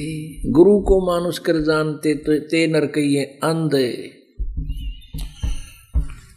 और फिर होवे दुखी संसार में, फिर काल के फंद। पुणात्मा, हमने गुरुजी को परमात्मा मानना पड़ेगा। परमात्मा मानने से हमारी यह प्रॉब्लम सोल्व होएगी, नहीं तो नहीं हो सकती। हम अपने ही जैसा गुरु को माने, एक मानुष रूप मान करके हम यदि उसके साथ रहेंगे तो कभी ना कभी दोष आपके मन में आवेगा। तो इसी प्रकार ये जितने भी लोग जो सतलोक आश्रम करोथा में रहा करते थे, गुरुदेव के ज़्यादा नज़दीक थे, इन लोगों ने कभी भी सतगुरु रामपाल जी को परमात्मा के रूप में नहीं लिया, आम संत के रूप में लिया, मानुष ही माना अपने जैसा। और अंत में गुरुदेव का तो विधान है कि गुरुजी के साथ में भी रहोगे तो भैया कभी न कभी काल गलती करवाएगा, यदि उनको मानुस मानोगे तो, और गलतियां काल ने करवा दी। जिन बातों से संत रामपाल जी को काफी परेशानियों का सामना करना पड़ा, यानी अपने भक्तों की नादानियों के कारण संत रामपाल जी को परेशानियों का सामना करना पड़ा। छुडानी आश्रम के महंतों ने डिगल गांव के 40-50 बदमाशों को पूर्णिमा सत्संग के दौरान बदनीयत से सतलोक आश्रम में भेजा। अरे अगर आश्रम खुलता ही नहीं, तुम अगर जबरदस्ती आश्रम के लिए परमात्मा को सलाह ना देते, तो कहां से डिगल गांव के 40-50 बदमाश पूर्णिमा के सत्संग में सतलोक आश्रम में आते? अरे ना होता बांस और ना बजती बांसुरी, लेकिन तुम लोगों ने जबरदस्ती अपनी मनमानी करके खुद तो परेशान हुए हुए, साथ में सतगुरुदेव भगवान के मिशन को भी तुमने नुकसान पहुंचाया। छुडानी आश्रम के महंतों ने डिगल गांव के 40-50 बदमाशों को पूर्णिमा सत्संग के दौरान बदनीयत से सतलोक आश्रम में भेजा। सन 2001 में बदमाशों ने कच्छे पहनकर और शरीर पर तेल लगाकर आश्रम पर आक्रमण किया। तो फिर तुम क्या कर रहे थे? तुम कौन से भगत थे? तुम्हारे मेरे उन बदमाशों में क्या अंतर था भाई? वो बेचारे अज्ञानता के कारण बदमाशी कर रहे थे, और तुम्हें ज्ञान होने के बावजूद भी तुमने जबरदस्ती गुरुजी के साथ में बदमाशी की। गुरुजी को सलाह देना भक्ति मार्ग में गुरुजी के साथ में मजाक करना है, बदमाशी करना है। तो उन गुंडों में और तुम्हारे में, सतलोक आश्रम करोथा मैनेजमेंट वालों में क्या अंतर था भाई? किसने इनको इनवाइट किया? तुम लोगों की महागलती ने गुरुजी को सलाह देने के कारण आश्रम होता ही नहीं, तो वो लोग कच्छे पहनकर और शरीर पर तेल लगाकर क्यों आते आश्रम में बदनीयत से? तो भाई और बहनों, हमने ध्यान रखना है। हम अपना इतना अनमोल समय जो इस पुस्तक के ऊपर वीडियो बनाने में जाया कर रहे हैं, हमने शिक्षा लेनी है, शिक्षा, वरना कोई फायदा नहीं होगा इस पुस्तक को पढ़ने का। अगर भक्ति मार्ग पर सफल होना है, इसी मनुष्य जन्म में सतलोक प्राप्ति करनी है, गुरु को खुश करना है, गुरु की नज़रों में पाक साफ रहना है, गुरु के चरणों में जगह बनानी है, तो भाई हमने अपने ही गुरु भाई बहनों की तरह, जो कि गुरु जी के साथ में रहा करते थे, मुख्य सेवादार थे, हमने उनकी तरह गुरु को मानुष मानकर जरा सी भी गलती वर्तमान में नहीं कर देनी है। बदमाशों ने कच्छे पहनकर और शरीर पर तेल लगाकर आश्रम पर आक्रमण किया। सतलोक आश्रम के भक्तों ने 5-6 बदमाशों को पकड़ा और उनके खिलाफ थाना सदर रोहतक में केस दर्ज करवाया। पुलिस महकमे ने सुरक्षा का खतरा देखते हुए संत रामपाल जी और आश्रम की सुरक्षा के लिए 2 गनमैन तैनात किए। संत रामपाल जी ने उसके पश्चात कबीर साहिब के ज्ञान का प्रचार प्रसार जोर शोर के साथ करना प्रारंभ कर दिया, और उनके द्वारा विभिन्न पाखंडी पंथों और तथा कथित सामाजिक संगठनों की कमियों का भंडाफोड़ हुआ। इससे तथा कथित संतों और महंतों के द्वारा दिए गए ज्ञान के खोखलापन का भी लोगों को ज्ञान हुआ, तथा सतलोक आश्रम करोथा में पहुंचकर उपदेश ग्रहण करके शिष्य बनने लगे। कबीर परमेश्वर जी की वाणी तथा शास्त्रों में प्रमाणित तथ्यों से अन्य संतों के विचारों की तुलना संत रामपाल जी महाराज द्वारा की गई। उन तथा कथित संतों, महंतों व महर्षियों के विचार सदग्रंथों के विपरीत थे, जिन्हें प्रत्यक्ष देखकर शिक्षित भगत समाज उन नकली ज्ञान बताने वाले पंथों, संतों व महर्षियों के समूह से निकलकर संत रामपाल जी महाराज से उपदेश ग्रहण करने के लिए आने लगे। कुछ ही वर्षों में संत रामपाल जी महाराज के अनुयायियों में अद्वितीय वृद्धि हुई, जिसकी वजह से ये सभी तथा कथित संत, महंत, सामाजिक संगठन इत्यादि संत रामपाल जी की जान के दुश्मन बन गए। लेकिन इसके साथ साथ संत रामपाल जी के शिष्यों की संख्या दिन प्रतिदिन बढ़ती गई, और उनके तत्व ज्ञान को समझकर उनके शिष्यों की संख्या लाखों में पहुंच गई। संत रामपाल जी ने सन 2003 में आस्था तथा साधना चैनलों के माध्यम से सत्य ज्ञान देना शुरू किया और पाखंडी संत महात्माओं द्वारा दिए गए ज्ञान का पर्दाफाश किया। क्योंकि संत रामपाल जी के उपदेशों का मुख्य आधार कबीर वाणी, गरीबदास वाणी, दादू साहिब वाणी और गुरु नानक वाणी तथा वेद और श्रीमद् भगवत गीता और पुराण हैं, जिससे सभी प्रकार के पाखंडों और भ्रमित करने वाले ज्ञान की त्रुटियां उजागर होती हैं। संत रामपाल जी ने अपनी पुस्तक गहरी नज़र गीता में यथार्थ रूप से गीता ज्ञान का टीकाकरण किया। इसी प्रकार संत रामपाल जी ने परमेश्वर का सार संदेश नामक पुस्तक में कबीर वाणी और शास्त्रों के आधार पर सद्ज्ञान दिया। आस्था चैनल पर दिए गए उपदेश संत रामपाल जी ने परिभाषा प्रभु की के शीर्षक से एक पुस्तक भी समाज के सामने रखी। इस तत्व ज्ञान के उजागर करने से संत रामपाल जी के दुश्मन और बढ़ गए और उनको धमकियों भरे पत्र और टेलीफोन आने लगे, जिसके बारे में पुलिस को भी सूचना भेजी गई और उच्च न्यायालय व सर्वोच्च न्यायालय के जरिए भी सुरक्षा बढ़ाने की मांग की गई। ये होता है गुरु को मानुष मानना। जब संत रामपाल जी ने अपने सत्संगों में नकली साधु संत महात्माओं की कमियों को उजागर किया, उनके अज्ञान का पर्दाफाश करना शुरू किया, तो लेखक के अनुसार संत रामपाल जी के पास में धमकी भरे फोन कॉल्स आने लगे और लेटर आने लगे। उसके बाद में माननीय उच्च न्यायालय से यानी हाई कोर्ट से संत रामपाल जी को सुरक्षा देने के लिए गुहार लगाई गई। ये होता है गुरु को मानुष मानना। अरे सृष्टि की सर्वशक्तिमान शक्ति तुम्हारा गुरु अगर एक फूंक मार दे तो 21 ब्रह्मांड ना जाने कहां जाके उड़े, कहां जाके गिरे। जिनके आधे बाल के बराबर भी पूरी सृष्टि नहीं है, ऐसे परम संत को ना पहचान कर उनको अपने जैसा एक मानुष मानकर और उन सतलोक आश्रम करोथा के मुख्य सेवादारों ने हाई कोर्ट में अर्जी लगाई कि साहब संत रामपाल जी की जान को खतरा है, उन्हें कोई भी मार सकता है, हमारे को सुरक्षा मुहैया करवाई जाए। ये होता है भाई और बहनों गुरु को मानुष मानना। क्या वर्तमान में आप जी ये हरकत कर सकते हो? अरे ये सोचने से पहले हमारे प्राण निकल सकते हैं, लेकिन हम ये हरकत नहीं कर सकते। हमें इस परम शक्ति की पहचान हो गई है कि ये तो सर्व सृष्टि का तीनों लोकों में प्रवेश करके भरण पोषण करता है।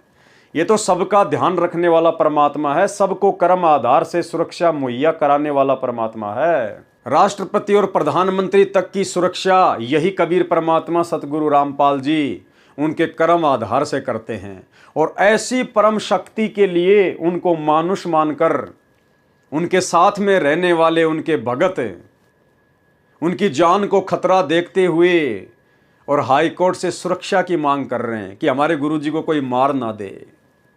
भाई और बहनों, ये होता है गुरु को मानुष मानना। इसलिए आप और हमारे ऊपर एक बहुत बड़ी मेहर की है गुरुदेव ने कि परमात्मा ने हमें साध संगति से जोड़कर हमारी बुद्धि खोल दी। आज हमें इस परम सत्ता, इस परम शक्ति की पहचान हो पाई इन्हीं के आशीर्वाद से। आप और हमारा बहुत बड़ा सौभाग्य भाई और बहनों। अगर हम इन्हीं लोगों के पीछे लगे होते आज यदि हम 2014 बरवाला कांड के बाद अगर इसी सतलोक आश्रम मैनेजमेंट हरियाणा के पीछे लगे होते बाकी संगत की तरह, तो हमारी भी आज यही सोच होती अपने गुरु जी को लेके। आज हम भी अपने गुरु को मानुष ही मानते। जिस प्रकार वर्तमान में सतलोक आश्रमों से जुड़ी हुई 90% संगत और आश्रम मैनेजमेंट संत रामपाल जी को केवल पहले की तरह एक मानुष ही मानता है। और इस बात का भी जीता जागता प्रमाण, जीता जागता उदाहरण बरवाला कांड 2014 के समय जो भ्रष्ट जज कुमारक पर नामक पुस्तक लिखी गई थी भक्तों के द्वारा। जब हम उस पुस्तक को पढ़ेंगे तो भाई और बहनों आप जी माथे में थप्पी मारोगे कि हे परमात्मा, आपके परिवार के द्वारा, आपके बेटा बेटी भाई बंधु रिश्तेदारों के द्वारा, इन बड़े बड़े कोऑर्डिनेटरों के द्वारा आपकी 15-15, 20-20, 25-25 साल से जो संगति की गई है, इतने दिनों से, इतने वर्षों से ये लोग दिन रात आपके साथ में रहते थे और परमात्मा ये लोग आपको रत्ती भर भी नहीं समझ पाए, रत्ती भर भी। आज भी इन लोगों की सोच आप जी के प्रति एक मानुष वाली है। उस पुस्तक से भाई और बहनों बिल्कुल क्लियर हो जाएगा कि सतलोक आश्रम मैनेजमेंट हरियाणा संत रामपाल जी को केवल एक मानुष के अलावा कुछ नहीं मानता। जिसके बारे में पुलिस को भी सूचना भेजी गई और उच्च न्यायालय व सर्वोच्च न्यायालय के जरिए भी सुरक्षा बढ़ाने की मांग की गई। उच्च न्यायालय ने अदायगी के आधार पर अतिरिक्त पुलिस सुरक्षा देने के आदेश भी पारित किए। उच्च न्यायालय ने कहा कि भैया आपको खर्चा देना पड़ेगा, हम आपको 2-4 पुलिस वाले दे देंगे, लेकिन खर्चा आपको देना पड़ेगा। इसके अतिरिक्त अपने शास्त्र विरुद्ध ज्ञान का पर्दाफाश होने का खतरा भांपते हुए तथा कथित संतों और महंतों ने आस्था और साधना चैनलों पर संत रामपाल जी के प्रवचनों का प्रसारण बंद करवा दिया। इसके पश्चात संत रामपाल जी ने अपने ज्ञान के प्रचार प्रसार के लिए बड़े बड़े शहरों में विशाल सत्संग करने शुरू कर दिए, जिसके द्वारा कबीर साहब द्वारा दिए गए सच्चे ज्ञान का जोर शोर से प्रसार किया और अपने सदग्रंथों में छुपी सच्चाई को दुनिया के सामने रखा। देखो भाई और बहनों, आ गई वही बात जो संत रामपाल जी चाहते थे। छुडानी आश्रम से हटने के बाद जो संत रामपाल जी अपने हिसाब से अपने स्तर पर जो ज्ञान प्रचार कर रहे थे, अंत में उनको वही शुरू करना पड़ा। लेकिन बीच में उन भक्तों ने टांग अड़ा दी आश्रम खुलवा कर। वो आश्रम खोलने के बाद भी संत रामपाल जी ने वही काम किया जो काम संत रामपाल जी अपने मिशन के तहत पहले कर रहे थे। यानी पहले सतगुरु रामपाल जी गांव गांव में जाकर, नगर नगर में जाकर सत्संग करते थे, ज्ञान प्रचार करते थे, और बाद में भी भाई और बहनों उनको वही करना पड़ा। क्या लिख रहा है लेखक? इसके पश्चात संत रामपाल जी ने अपने ज्ञान के प्रचार प्रसार के लिए बड़े बड़े शहरों में विशाल सत्संग करने शुरू कर दिए। बताओ फिर आश्रम क्या काम आया? फिर आश्रम का क्या किया? आश्रम क्या काम आया भाई? अरे आश्रम खुलने के बाद भी संत रामपाल जी ने बड़े बड़े शहरों में, बड़े बड़े नगरों में जाकर फिर से उसी प्रकार से सत्संग करने शुरू किए। टेंट लगाकर, कहीं 4 दिन का, कहीं 5 दिन का, कहीं 7 दिन का। तो आश्रम की आवश्यकता संत रामपाल जी को नहीं थी। संत रामपाल जी ने जिस समय आश्रम खोलना होता उसी समय खोलते। लेकिन भाई बीच में आश्रम मैनेजमेंट ने टांग अड़ाई, गुरु को मानुष मानकर अपनी मनमर्जी करते हुए। अब आपके मन में फिर से वही सवाल आ सकता है कि संत रामपाल जी ने इन लोगों को मना क्यों नहीं किया?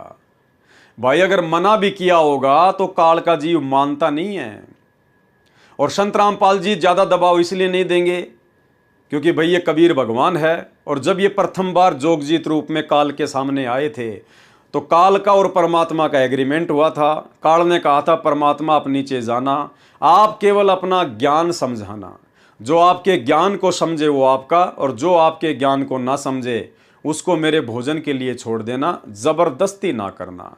तो संत रामपाल जी जबरदस्ती नहीं करेंगे, क्योंकि भगवान ही यदि अपने एग्रीमेंट को तोड़ेगा तो भाई फिर धरती पर न्याय कहाँ रहेगा।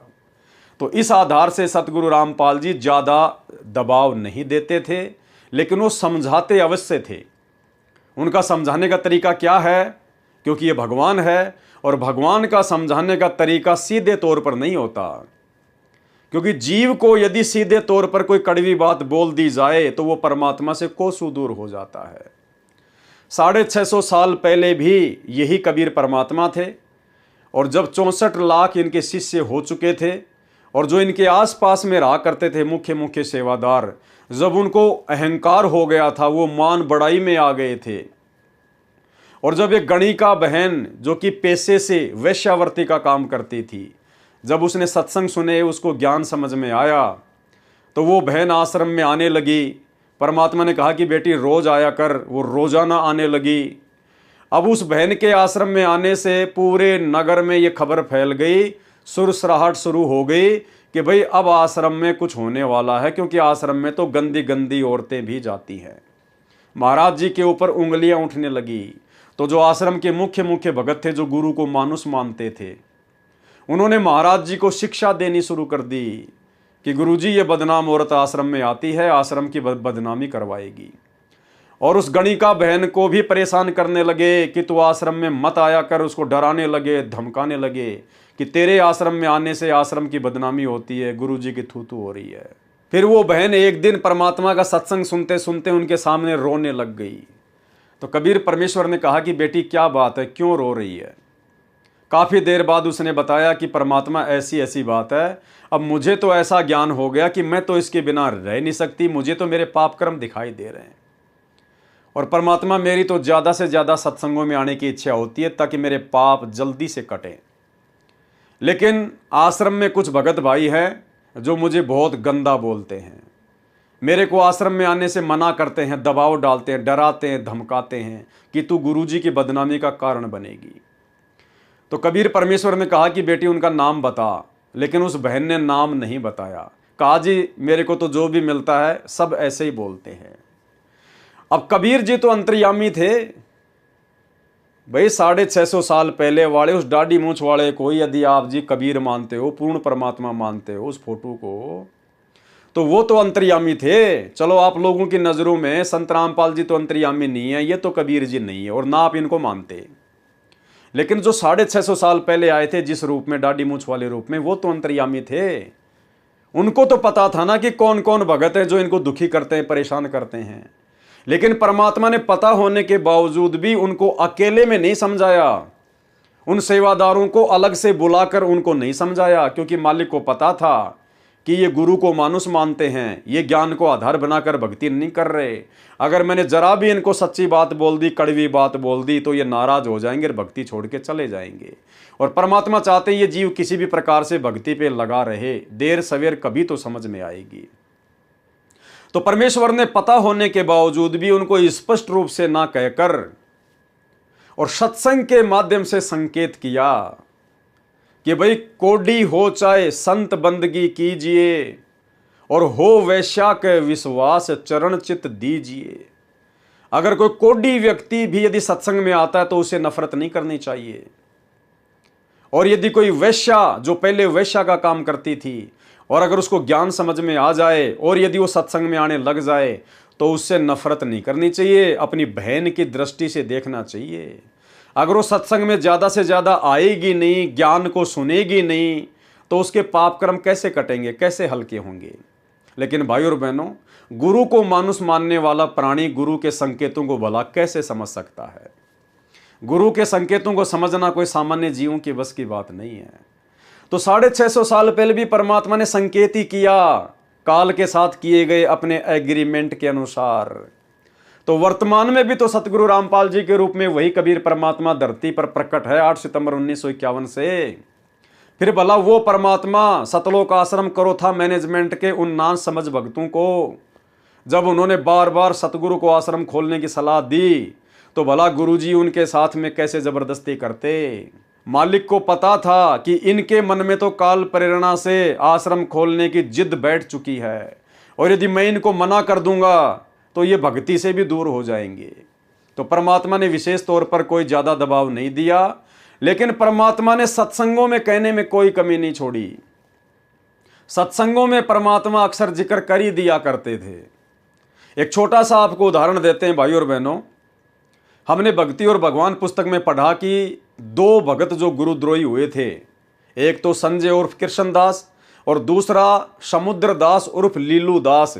लीलू दास वो भगत जो एक शब्द गाया करता था, वो हाथ में तुम्बा लेके, एक तारा लेके, कि हम थारी भक्ति पे कुर्बान गुरुजी धनाना वाले। तो भक्ति मार्ग में तुम्बा बजाना अलाउ नहीं है। संत रामपाल जी के यथार्थ 13वें कबीर पंथ में भक्तों के द्वारा अपने गुरुजी के सामने खड़ा होकर ज्ञान देना, हाथ में तुम्बा लेके शब्द गाना, ये अलाउ नहीं है। लेकिन ये हरकत वो भगत उस समय क्यों करते थे? क्योंकि वो गुरु को मानुष मानते थे। जैसे दूसरे संतों के भगत उनको मानुष मानते हैं, इसी प्रकार वो भी गुरु को मानुष ही मानता था। लेकिन गुरुदेव ने उसको स्पष्ट रूप से नहीं कहा कि तू भाई ये तुम्बा रख दे, तू तुम्बा मत लेके आया कर, मेरे साथ चलना है तो तेरा एक तारा तेरे घर पे रख के आया कर, और भाई एक तारा मत बजाया कर। अगर गुरुदेव उसको इस प्रकार से कह देते तो वो कभी दोबारा मिलता ही नहीं संगत में, वो घर बैठ जाता, क्योंकि वो गुरु को मानुष मानते थे। ज्ञान को आधार कोई बना के भक्ति नहीं करता था। शुरुआत में केवल संत रामपाल जी ने अपने कोटे से सुख दिए, इसलिए लोग जुड़े हुए थे, ज्ञान को आधार बनाकर कोई नहीं जुड़ा हुआ था। लेकिन सत्संग में गुरुदेव ने उसी के सामने इशारा किया। आपको एक छोटा सा सत्संग सुनाते हैं जिसमें वही लीलू दास उर्फ समुद्र दास, वो एक तारा बजाने वाला भगत, गुरुजी के ऊपर चवर कर रहा है, पंखा कर रहा है, गुरुजी सत्संग कर रहे हैं, और उसी के सामने गुरुदेव कह रहे हैं कि भाई ये भक्तों के द्वारा ये एक तारा विकतारा लेके, तुम्बा तांबा लेके शब्द सुबद गाना, ये शब्द गाना केवल जो है वैसे नहीं होता, शब्द तो दूसरों को समझाने के लिए गाया जाता है। यानी गुरुदेव भगवान ने एक भगत के द्वारा तुम्बा बजाना बिल्कुल मना कर दिया, संकेत कर दिया, और वो जो तुम्बा बजाता था वही गुरुजी के ऊपर चवर कर रहा था, लेकिन उसके दिमाग में बात घुसी नहीं। सुनिए छोटा सा सत्संग। एक समय की बात। और सत्संग जो है एक दिन का बतेरा हो लागना होता है। जैसे आम भाषा में कहा करो ना भाई, गामकार ज्ञान का तो चमकाए साओ से, थोड़े में लाग जाया करो। और रात में फिर नहीं लगता, चाहे सारी उम्र फिर तो चिकने गड़े हो जाएंगे। थोड़े दिन में शब्द सीख लेंगे और शब्दा के फिर सारे टूल ले जाएंगे, एक तारे लेकर नरगढ़ बांध लेंगे, उनसे कोई लाभ नहीं होता। और शब्दा के फिर सारे टूल ले जाएंगे, एक तारे लेकर नरगढ़ बांध लेंगे, उनसे कोई लाभ नहीं होता। और शब्दा के फिर सारे टूल ले जाएंगे, एक तारे लेकर नरगढ़ बांध लेंगे, उनसे कोई लाभ नहीं होता। क्योंकि जिन संतों ने पाया, महाराज कहते हैं कि साकट को तो भारी लागे संतान नाल खिलौना, वो जो परमात्मा के नाम पर नहीं लग रहे उनके लिए तो भारा बात से, और जो राम नाम पर लगे उनको तो यानी खिलौना से। जब चाहो परमात्मा ने प्रकट कर लो, जब चाहो उससे काम ले लो, जो चाहो सो आपके लिए बाल की इतनी खड़ा रहेगा। तो यहां बताया कि ये सौदा फिरना ही संतो, ये सौदा फिरना है, ना तो मनुष्य शरीर है और ना भाई ये मकान और कमरे कोठी रहे। और हमारे सबसे बड़ी बीमारी यह है कि हमने सोचा हम सदा न्यू रहेंगे जैसे आज बैठे हैं। तो ठीक इसी प्रकार भाई और बहनों, ये आश्रम ना खोलने के विषय में भी ना जाने गुरुदेव ने उनको कितना संकेत किया होगा, लेकिन जो व्यक्ति अपने गुरु को मानुष मानता है वो संकेतों को नहीं समझ पाता काल प्रेरणा से। इसके पश्चात संत रामपाल जी ने अपने ज्ञान के प्रचार प्रसार के लिए बड़े बड़े शहरों में विशाल सत्संग करने शुरू कर दिए, जिसके द्वारा कबीर साहिब द्वारा दिए गए सच्चे ज्ञान का जोर शोर से प्रचार किया। देख लो जी, शहरों शहरों में भी जोर शोर से प्रचार हुआ, जोर शोर से। फिर आश्रम किस लिए खुलवाया भाई? क्योंकि परमात्मा ने तो वही करना था जो उनको करना होता है, लेकिन बीच में भक्तों ने टांग अड़ाई और अपने सदग्रंथों में छुपी सच्चाई को दुनिया के सामने रखा। इन सत्संगों को सुनकर और सच्चाई को समझकर संत रामपाल जी के शिष्यों में भारी संख्या में वृद्धि हो गई। यानी जितने लोग आश्रम खोलकर संत रामपाल जी की शरण में नहीं आए, लेखक कह रहा है कि भारी संख्या में वृद्धि होती चली गई। जब गुरुजी गांव-गांव, नगर-नगर, दूर-दूर शहरों में जाकर सत्संग करने लगे 5 दिन का, 7 दिन का, तो भारी संख्या में भक्तों की वृद्धि होती चली गई। इन सत्संगों को सुनकर और सच्चाई को समझकर संत रामपाल जी के शिष्यों में भारी संख्या में वृद्धि होती गई, जिससे तथा कथित संत और विशेषकर आर्य समाजी ज्यादा ही परेशान हो गए और उन्होंने सत्संगों में विघ्न डालना शुरू कर दिया, जिसके परिणाम स्वरूप जुलाई 2004 में यमुना नगर में चल रहे सत्संग पर आक्रमण करवाया गया, जिसमें संत रामपाल जी और उनकी संगत बाल बाल बची। भाई और बहनों, ये शब्द लिखना अपने गुरुदेव भगवान के विषय में सरासर गलत है। अरे जिस परम शक्ति का कोई बाड़ बाका नहीं कर सकता, जिसके अर्ध रूम पर सकल पसारा, ऐसा पूर्ण ब्रह्म हमारा, उस परम संत के विषय में उससे उपदेश लेने के बाद और यह लिखना कि जिसमें संत रामपाल जी और उनकी संगत बाल बाल बची। अरे संगत के बारे में तो लिखा जा सकता है क्योंकि संगत वाले तो जीव हैं, लेकिन संत रामपाल जी के विषय में यह शब्द यूज करना कि वे बाल बाल बचे, इसका मतलब आप अभी अपने गुरुदेव की महिमा से पूर्णतया परिचित नहीं हैं। आपने अपने गुरुदेव को उस परम शक्ति के रूप में देखना शुरू नहीं किया, अन्यथा यह शब्द एक भगत लिख ही नहीं सकता कि हमारे गुरुजी फला फला घटना में बाल बाल बच गए। यह तो एक जीव के लिए प्रयोग किया जाता, जीव के लिए। तो भाई और बहनों, यह है गुरु को मानुष मानना, यह शिक्षा लेनी हमने शिक्षा। हमने निकट भविष्य में कभी भी इस प्रकार के शब्दों का अपने गुरुजी के लिए प्रयोग नहीं करना है। ये तो 8 सितंबर 1951 से जब से प्रकट हुए तभी से कबीर भगवान है, परमात्मा है। आगे चलकर ये कब अपना खेल खेलते हैं, कभी ये आश्रम खोलते हैं, कभी ये ज्ञान प्रचार करते हैं, कभी ये उपदेश देना शुरू करते हैं, कभी ये सत्संग करना शुरू करते हैं, ये अपनी लीला अनुसार करते हैं। लेकिन अपने गुरुदेव भगवान के विषय में, जो कि स्वयं कबीर परमात्मा हैं, पूरी सृष्टि को रचने वाले हैं, जिनसे बढ़कर सर्वशक्तिमान तो छोड़िए, जिनके पासिंग भी कोई महान शक्ति इस ब्रह्मांड में नहीं है, सृष्टि में नहीं है, उनके विषय में ये शब्द यूज करना कि यमुना नगर के सत्संग में जब लोगों ने बदतमीजियां की तो संत रामपाल जी बाल बाल बचे। बाल बाल बचने का मतलब है वो तो कोई भगवान की दया थी, नहीं तो उसी दिन उनका राम नाम सत्य कर दिया जाता। अरे बाल बाल बचे नहीं, सतगुरु रामपाल जी परमात्मा ने संगत को बाल बाल बचाया। इन्होंने संगत को बाल बाल बचाया, ये बाल बाल नहीं बचे। ये तो परमेश्वर हैं, अंतर्यामी हैं, खुदा है। इनको कोई हाथ लगाने की सोच भी कैसे सकता है? इनको तो 21 ब्रह्मांड का स्वामी ज्योति निरंजन भी हाथ लगाने की नहीं सोच सकता मेरे भाई। आम जीव की तो औकात ही क्या है इनके सामने। जिसमें संत रामपाल जी और उनकी संगत बाल बाल बची। इसके पश्चात संत रामपाल जी ने खुले स्थानों पर सत्संग करना बंद कर दिया। क्यों बंद कर दिया भाई और बहनों? भाई समर्थ को तो किसी का डर है नहीं, चाहे लाख आ जाओ, चाहे 10 लाख आ जाओ, चाहे पूरी दुनिया क्यों ना आ जाओ, समर्थ को तो किसी का भय नहीं। निर्विकार निर्भय तू ही और शकल भयमान, सब पे तेरी साहिबी तुझ पे साहिब नाए। तो फिर संत रामपाल जी ने गांव गांव नगर नगर जाकर सत्संग करना बंद क्यों कर दिया? अपने उन्हीं विशेष सेवादारों की सलाह पर।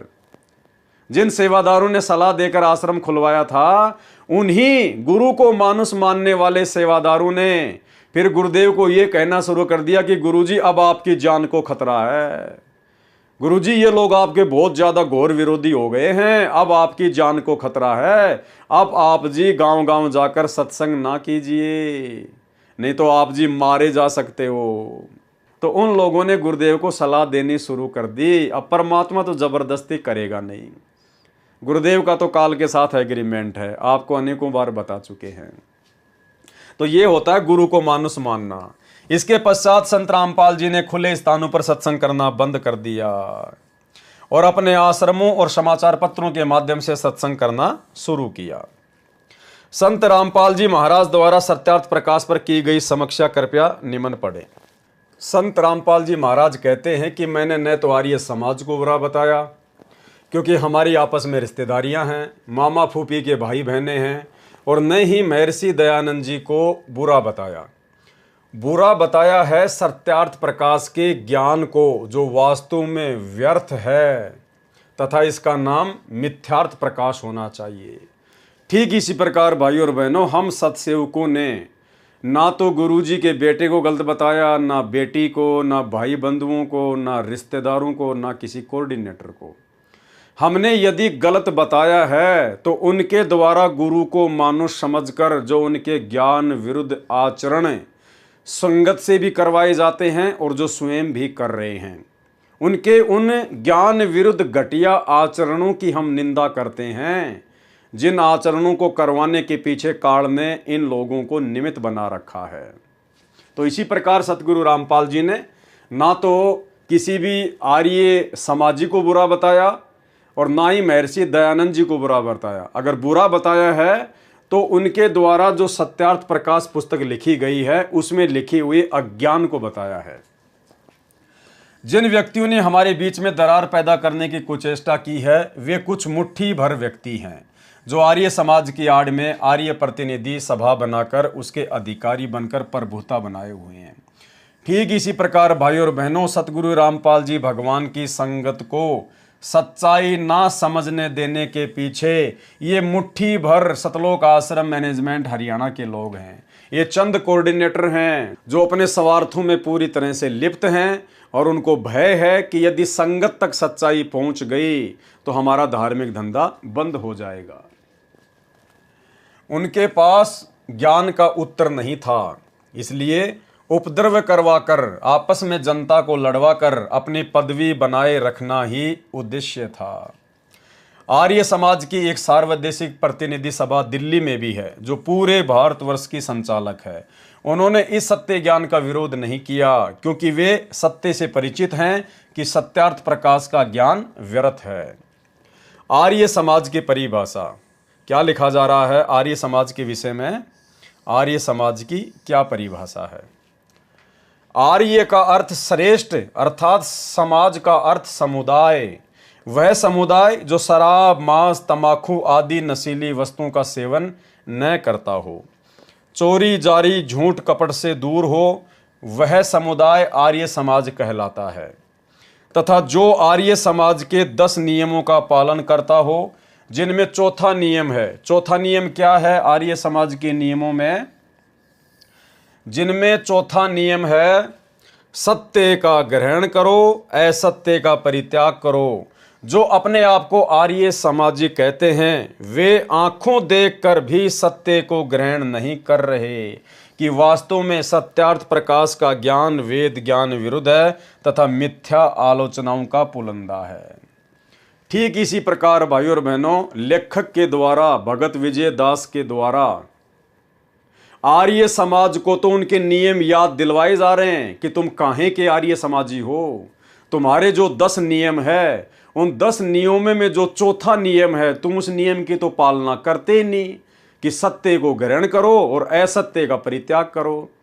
तो ठीक इसी प्रकार भाइयों और बहनों, सतलोक आश्रम मैनेजमेंट हरियाणा वालों को भी विचार करना चाहिए दुनिया को शिक्षा देने से पहले कि तुम काहे के आर्य समाजी हो। फिर आर्य समाजी का मतलब सर्वश्रेष्ठ समाजी, और संत रामपाल जी ने सच्चा आर्य समाजी केवल अपने भगत को बताया है।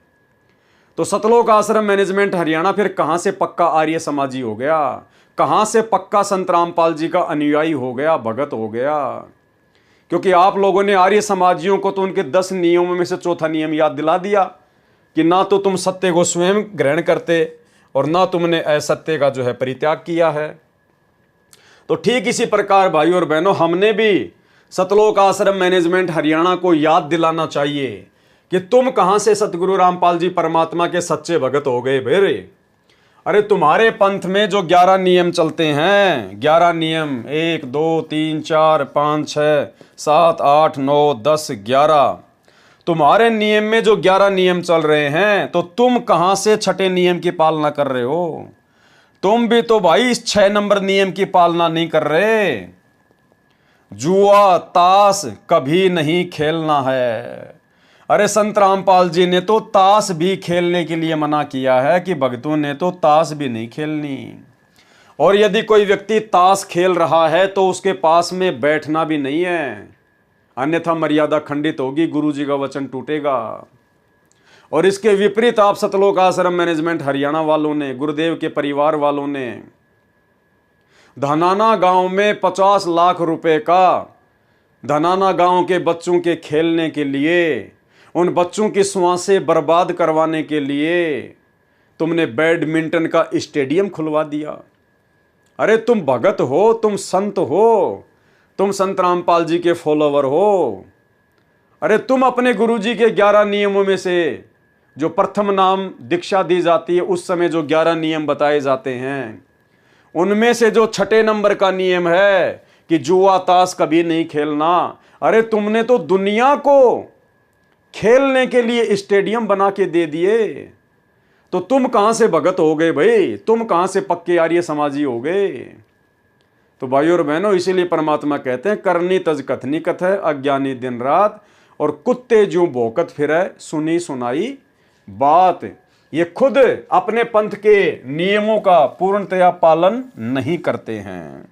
तो भाइयों और बहनों, आप जियों के सामने सतगुरु रामपाल जी परमेश्वर जी की सत प्रेरणा से इन पुस्तकों के ऊपर जो वीडियो बनाए जा रहे हैं, आपके सामने प्रस्तुत किए जा रहे हैं। ये वीडियो बनाने का हमारा केवल एक ही मकसद है कि भक्ति मार्ग पर आप और हम भगत भाई बहन वर्तमान में, जो कि बिल्कुल पीक टाइम है, प्राइम टाइम है भक्ति का, इस समय आप और हम वो गलतियां ना कर दें। अपने गुरुदेव भगवान को मानुष मानकर, अपने जैसा एक व्यक्ति मानकर वो गलती ना कर दें जो गलतियां करके आज से पहले हमारे बड़े बड़े भगत भाई बहन अपने इस मनुष्य जीवन को बर्बाद कर चुके हैं। वो वर्तमान में भक्ति भी कर रहे हैं, वो वर्तमान में इन आश्रमों भी आते हैं जाते हैं, और आज भी उसी प्रकार से इन आश्रमों में वो बहुत बड़े परम भगत बनकर बैठे हुए हैं। बेचारी आम नादान संगत की नज़रों में आज भी वो अपने गुरुजी को मानुष ही मानते हैं, और पहले से कहीं ज़्यादा गलतियां वो लोग वर्तमान में लगातार कर रहे हैं और संगत से भी करवा रहे हैं। उनकी बुद्धि ऑफ है, उन्हें पता ही नहीं कि हम क्या कर रहे हैं क्या नहीं कर रहे हैं। उन्होंने संत रामपाल जी को और उनके पंथ को भी अन्य काल प्रेरित साधु संतों वाले पंथों की तरह ले रखा है। वे लोग भक्ति मार्ग पर नींद में सो रहे हैं, उनकी आंखें नहीं खुली अभी तक। तो भाई और बहनों, उन बंद आंखों वालों से जो लगातार ठोकरें खा रहे हैं, हमने उनसे शिक्षा लेनी है। क्योंकि परमात्मा कहते हैं कि समझदार व्यक्ति वो नहीं होता जो ठोकर खाकर समझ जाए, नहीं, उससे कहीं ज्यादा समझदार वो होता है जो दूसरे की ठोकर से अपना अंगूठा फुड़वाने से बच जाए। तो भाई और बहनों, आज से पहले गुरु को मानुष मानकर ही जितने भी बड़े बड़े सेवादारों ने, बड़े बड़े भक्तों ने, गुरुदेव के परिवारों ने जो अपने पैर फोड़ लिए हैं ठोकर खा खा के, और फिर भी ये लोग नहीं समझ पा रहे, आंखों पर काली पट्टी बांध के चल रहे हैं भक्ति मार्ग पर। इन्हें सत्य असत्य का पता ही नहीं, क्या नियम है, कौन सा नियम टूटने से क्या होगा, कैसे गुरुदेव प्रसन्न होंगे, कैसे नाराज होंगे, इन्हें कुछ नहीं पता। ये आज भी गुरु को मानुष मानकर और अपने घर का गुरु मानकर उसी प्रकार से काल प्रेरणा से दौड़े जा रहे हैं। तो ये जिस प्रकार से ठोकरें खा रहे हैं लगातार, गुरुदेव की मर्यादा तोड़कर, सत्संगों के विरुद्ध कर्म करके, आप और हमने डरकर भक्ति करनी है, शिक्षा लेनी है। ये गलतियां हमने अपने जीवन में नहीं दोहरानी है। परमात्मा ने सात संगतियों के माध्यम से वीडियो बनाने का जो मौका दास को दिया है, केवल इसी मकसद से दिया है कि हम सब इतने ज्ञानवान हो जाएं, इतने समझदार हो जाएं कि अब हम अपने गुरुदेव को जरा भी दुखी होने का मौका ना दें। हाल ही जो 56 नंबर की विशेष ऑडियो हिसार जेल से आई है, आपने अगर उस ऑडियो को ध्यान से सुना हो तो एक जगह परमात्मा पंडित रामानंद जी का जिक्र बनाकर, पंडित रामानंद जी को मोहरा बनाकर सतलोक आश्रम मैनेजमेंट हरियाणा के कुकर्मों पर रो रहे हैं। परमात्मा महादुखी हो रहे हैं और कह रहे हैं, नालायकों, आज भी नहीं पहचान रहे। अरे मैं तुम्हारा भगवान हूं, मैं तुम्हें बता रहा हूं, मैं तुम्हें समझा रहा हूं। गुरुदेव स्पष्ट कह रहे हैं, पंडित रामानंद जी को माध्य बनाकर संकेत कर रहे हैं अपने परिवार के ऊपर, इन सतलोक आश्रम वालों के ऊपर संकेत कर रहे हैं कि मैं तुम्हारा भगवान हूं, तुम्हारे लिए भटक रहा हूं, और फिर भी तुम मुझे नहीं समझ रहे, चौधरी बने फिरते हो, तुम पंडित बने फिरते हो। क्योंकि सतगुरु रामपाल जी भगवान अंतर्यामी है, उनकी आंखों के सामने इनके सारे कुकर्म चलचित्र की तरह यूं के यूं हैं। परमात्मा को दिखाई दे रहा है इनका भविष्य कि आगे चलकर ये काल की गोद में बैठेंगे। परमात्मा को इनका भविष्य दिखाई दे रहा है कि आगे चलकर इनके साथ में क्या बनेगी, काल कैसे इनसे नंगा तांडव करवाएगा। इसलिए परमात्मा महादुखी होकर अपने आप को रोक नहीं पाए। रोते रोते परमात्मा कह रहे हैं, मैं तुम्हारा भगवान हूं, मैं तुम्हारा परमात्मा हूं, तुम्हारे लिए भटक रहा हूं और तुम समझ नहीं रहे। पंडित रामानंद जी को मोहरा बनाकर अपने परिवार के कुकर्मों पर, सतलोक आश्रम मैनेजमेंट हरियाणा के कुकर्मों पर परमात्मा रो रहे हैं कि तुम अब भी नहीं पहचान रहे मुझे, अब भी नहीं पहचान रहे। सुनिए। और बच्चों, तुम उस प्रोसेस से गुजर के आ चुके हो, इसने खराब ना करियो, फिर ना बढ़ाइयो दाता की इस टेंशन को। तो कैसे खड़े हो बाप, सारी बात लिखी, कैसे रो रहे हो आगे, सब कुछ बता रहा, और पाप आत्मा हम मानते नहीं, और ज्ञान भरा हमारे अंदर का पता नहीं, और विद्वान बन जाते हैं। मैं रोवत हूँ सृष्टि को, सृष्टि रोवत मोहे, गरीबदास इस वियोग को समझ सके ना को। मैं तुम्हें रो रहा हूँ, मैं थारा भगवान हूँ, मैं थारा पिता हूँ। पिछाड़ो मन खाऊंगा तेरी दुरुक्ति कर रखी तुम्हारी, आज चौधरी पका रहा, क्या पंडित बन गया, करना कुत्ता बन गया, छोड़ दिया। ओह, मैं तुम्हें रो रहा हूँ, मैं थारा भगवान हूँ, मैं थारा पिता हूँ।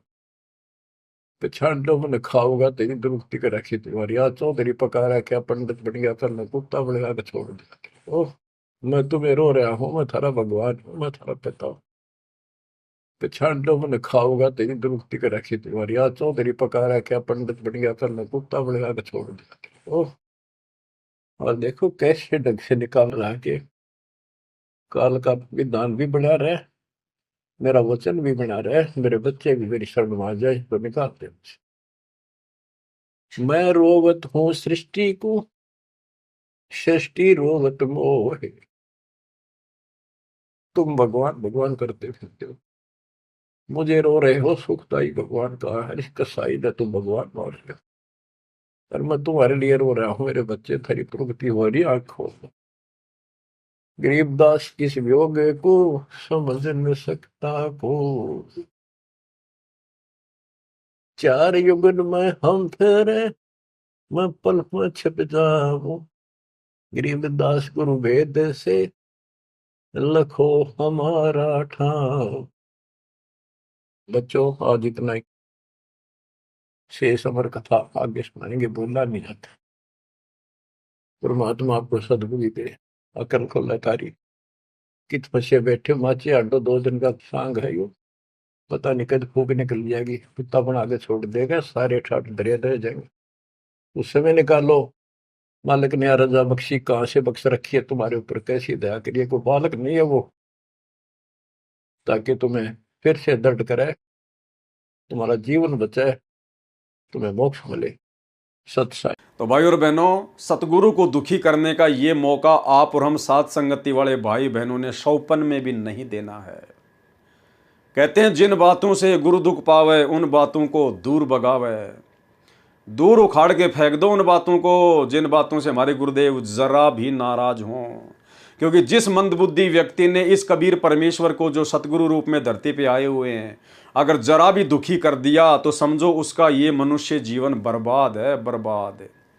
तो भाई और बहनों, हमने गलतियां करने से बचना है, इसीलिए परमात्मा ने सात संगतियां शुरू करवाई है कि वो पहले वाले भक्तों की गलतियां आपके सामने रखी जाएं और गुरुदेव को भी दुखी होने का मौका ना दें।